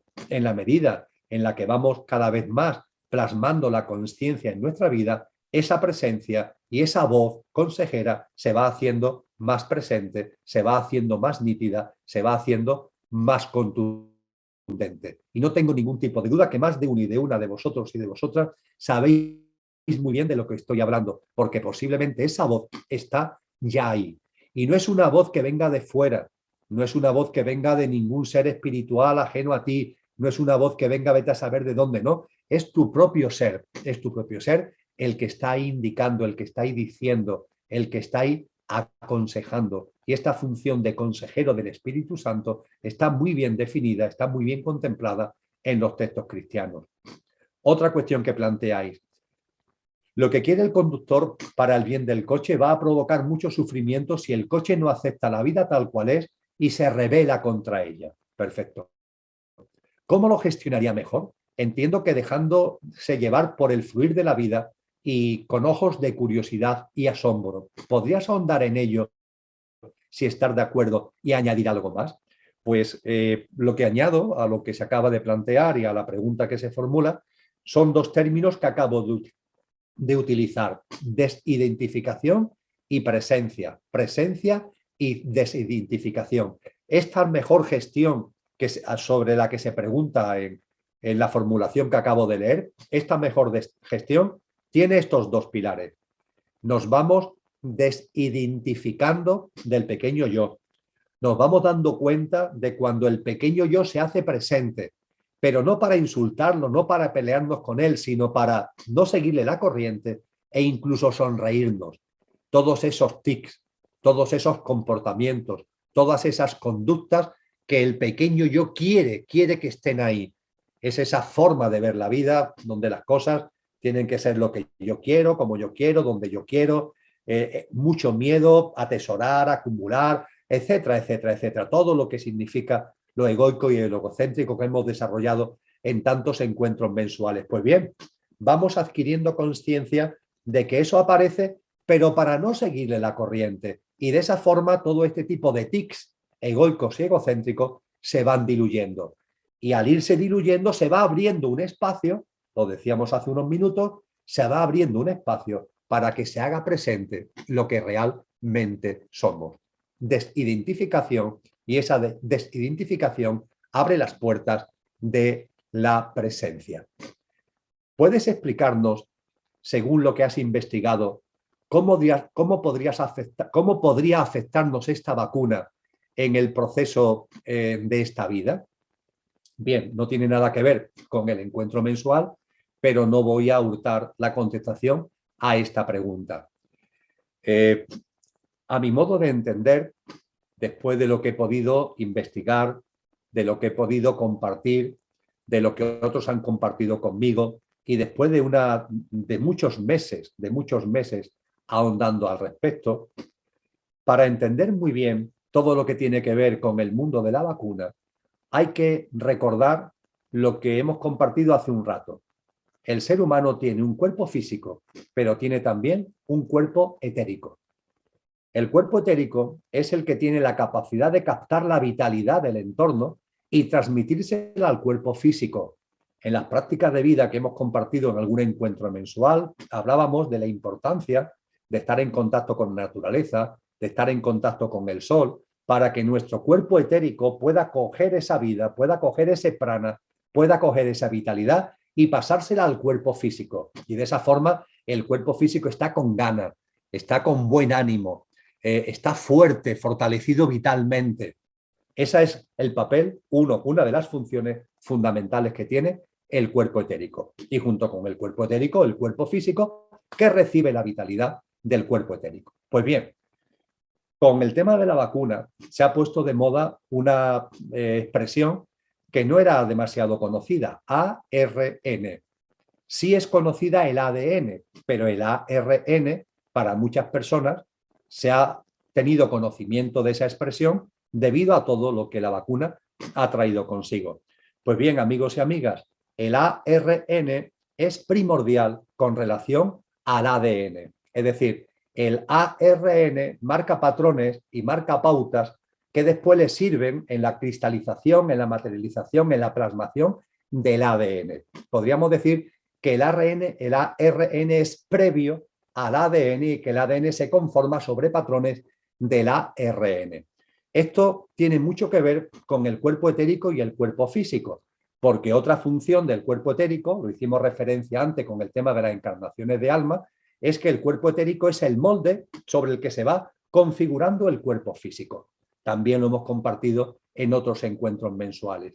Todo esto ¿a dónde nos lleva? Nos lleva al hecho de que mientras que el ADN está en conexión con el cuerpo físico, está asociado al cuerpo físico, con el cuerpo etérico lo que está asociado es el ARN. El ARN tiene una ligación con el cuerpo etérico y el ADN con el cuerpo físico. ¿Y esta vacuna sobre qué actúa? Esta vacuna actúa fundamentalmente sobre el ARN. ¿Eso qué es lo que significa? Que actúa sobre todo sobre el cuerpo etérico. Yo no voy a entrar en diatribas si la vacuna puede o no provocar enfermedades. No, donde quiero poner el acento, porque creo que es lo primordial, es que la vacuna sí puede afectar, porque incide en el ARN, a nuestro cuerpo etérico. Y al afectar a nuestro cuerpo etérico puede afectar a nuestra capacidad de vitalidad. Y puede mermar, por tanto, la vitalidad, el ánimo y las ganas de vivir. Y desde luego, cuando una persona ve mermada su vitalidad, su ánimo, su fuerza, sus ganas de vivir, esa persona se le están cerrando puertas de conciencia. Yo diría que ese es el grave peligro de tocar el ARN, que estás incidiendo en el etérico, que puedes desgastar el etérico, y al desgastar el etérico estás quitando vitalidad en la persona, y al quitar vitalidad en la persona le faltan fuerza, le faltan ganas para afrontar cada día. Y si te faltan ganas y fuerza para afrontar lo cotidiano, no digamos ya lo que tiene que ver con elementos y claves de conciencia. Y como corolario de todo lo que acabo de compartir, como corolario de todo ello, para las personas que en su libre albedrío, y lo respeto total y absolutamente, han decidido vacunarse, y que ahora vengo yo y le digo esto del ARN y el ADN, del cuerpo etérico y del cuerpo físico, no lo comparto para que tengáis miedo, lo comparto porque se me pregunta de cómo veo yo cómo puede afectarnos la vacuna en nuestro día a día. Tampoco lo hago con intención de convencer a nadie absolutamente de nada, pero desde luego no para meter miedo. Y por tanto, a los que habéis vacunado en vuestro libre albedrío, además de deciros que os respeto, no es mi forma de ver las cosas, pero os respeto total y absolutamente, y que seáis conscientes que a lo mejor, no digo que sea así, no estoy yo en posesión de la verdad, pero que puede ser que os veáis afectado en vuestra vitalidad. Y que a partir de ahí, ¿qué es lo que tenéis que hacer? Pues prácticas de vida que os ayuden a aumentar lo más posible esa vitalidad que quizás se esté viendo mermada por la actuación sobre la ARN. Y esa vitalidad ya sabéis que significa contacto con la naturaleza y sol. Y por supuesto también mantener lo más posible la alta frecuencia vibracional. Si pudiéramos hablar de antídotos ante la vacuna, yo diría que estos son los dos grandes antídotos. La vitalidad, sol, naturaleza, para mantener lo más posible esa vitalidad que quizás se vea mermada por haber toqueteado el ARN, y por otra parte, mantener lo más posible esa presencia, esa frecuencia vibracional a través de una práctica de vida que haga factible esa mayor presencia. Y la última pregunta como tal que planteáis dice, ¿qué significaría vivir en esta sociedad que ya derechamente está en una distopía galopante? ¿Sientes que estamos llamados a vivir en medio del mundo siendo verdaderos faros de luz?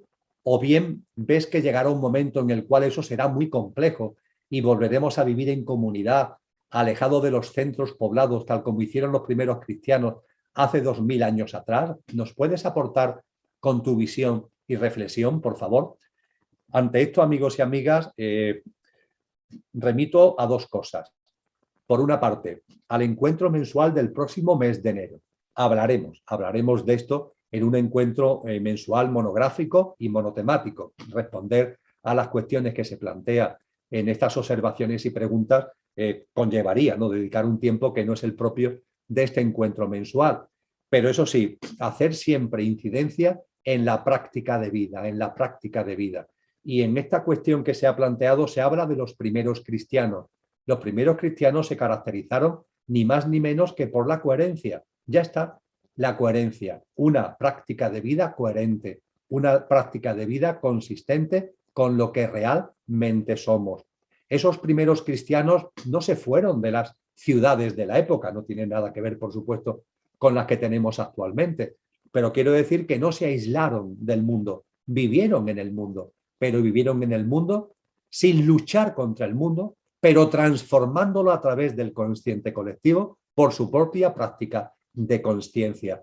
Esos primeros cristianos fueron absolutamente ejemplares y me alegro mucho que la persona que ha hecho esta pregunta lo haya sacado a la memoria, lo haya sacado a colación, porque creo que sí son un buen ejemplo para lo que estamos viviendo. Ellos vivían en medio del Imperio Romano. El Imperio Romano era un imperio enormemente autoritario y muy violento a la hora de imponer ese autoritarismo. Y ellos se la arreglaron para vivir en absoluta coherencia con su conciencia, con una práctica de vida totalmente alejada de los paradigmas, de los hábitos y de las prácticas de vida que ese imperio estaba imponiendo. Y ellos supieron buscar el margen de maniobra para mantenerse fieles y coherentes con ellos mismos.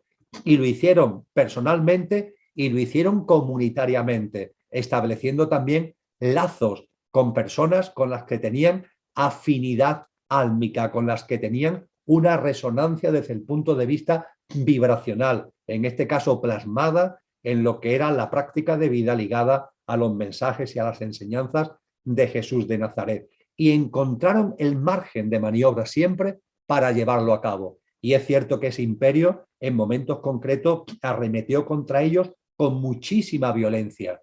Y no solamente con detenciones o con censuras de opiniones, sino incluso con la violencia del asesinato, de las ejecuciones y de la muerte. Y ellos fueron capaces de mantener esa llama viva, insisto, desde una convicción profunda, desde una enorme coherencia, siendo absolutamente ejemplares, siendo absolutamente genuinos, siendo absolutamente auténticos. Sobre todo esto y mucho más hablaremos en el encuentro mensual de enero, pero lo que es indudable es que estos tiempos son tiempos que nos llaman a una práctica de vida, amigos y amigas, una práctica de vida que realmente en nuestro día a día vaya haciendo posible una nueva forma de ver las cosas y dentro de esa nueva forma de vida, dentro de esa nueva perspectiva, dentro de esa nueva conciencia, el ir saliendo de esta dualidad para vivir lo real, tal como hemos compartido en la exposición de hace 15 días y contestando a muchas de vuestras preguntas en la tarde de hoy. Y termino agradeciendo vuestra presencia, agradeciendo, como siempre, a Kiko su labor organizativa y recordando que en diciembre tendremos un nuevo encuentro mensual. Será, como casi siempre es, el primer y tercer jueves de mes, el día 2 y el día 16 de diciembre, y vamos a abordar un tema que la verdad que tenía mucha gana de compartir con vosotros y con vosotras, que es el origen y la evolución del universo, que es el origen de la vida y de la existencia. Y lo haremos bajo una doble perspectiva. Intentaré en el mes de diciembre compartir con vosotros una síntesis rigurosa, aunque breve, de lo que enseña la astrofísica actual sobre de dónde surge el universo, cómo aparece y cómo se desarrolla, y junto con lo que la astrofísica actual nos enseña, lo que nos enseña al respecto las tradiciones espirituales desde hace mucho tiempo, para llegar a una conclusión que a más de uno os podrá asombrar y que no quiero en estos momentos, ni mucho menos desvelar, porque para eso está el encuentro de diciembre. Un abrazo muy fuerte y hasta el día 2 de diciembre. Muchas gracias, Kiko. Gracias, Emilio. Hasta el 2 de diciembre y gracias a todos los participantes también. Un abrazo.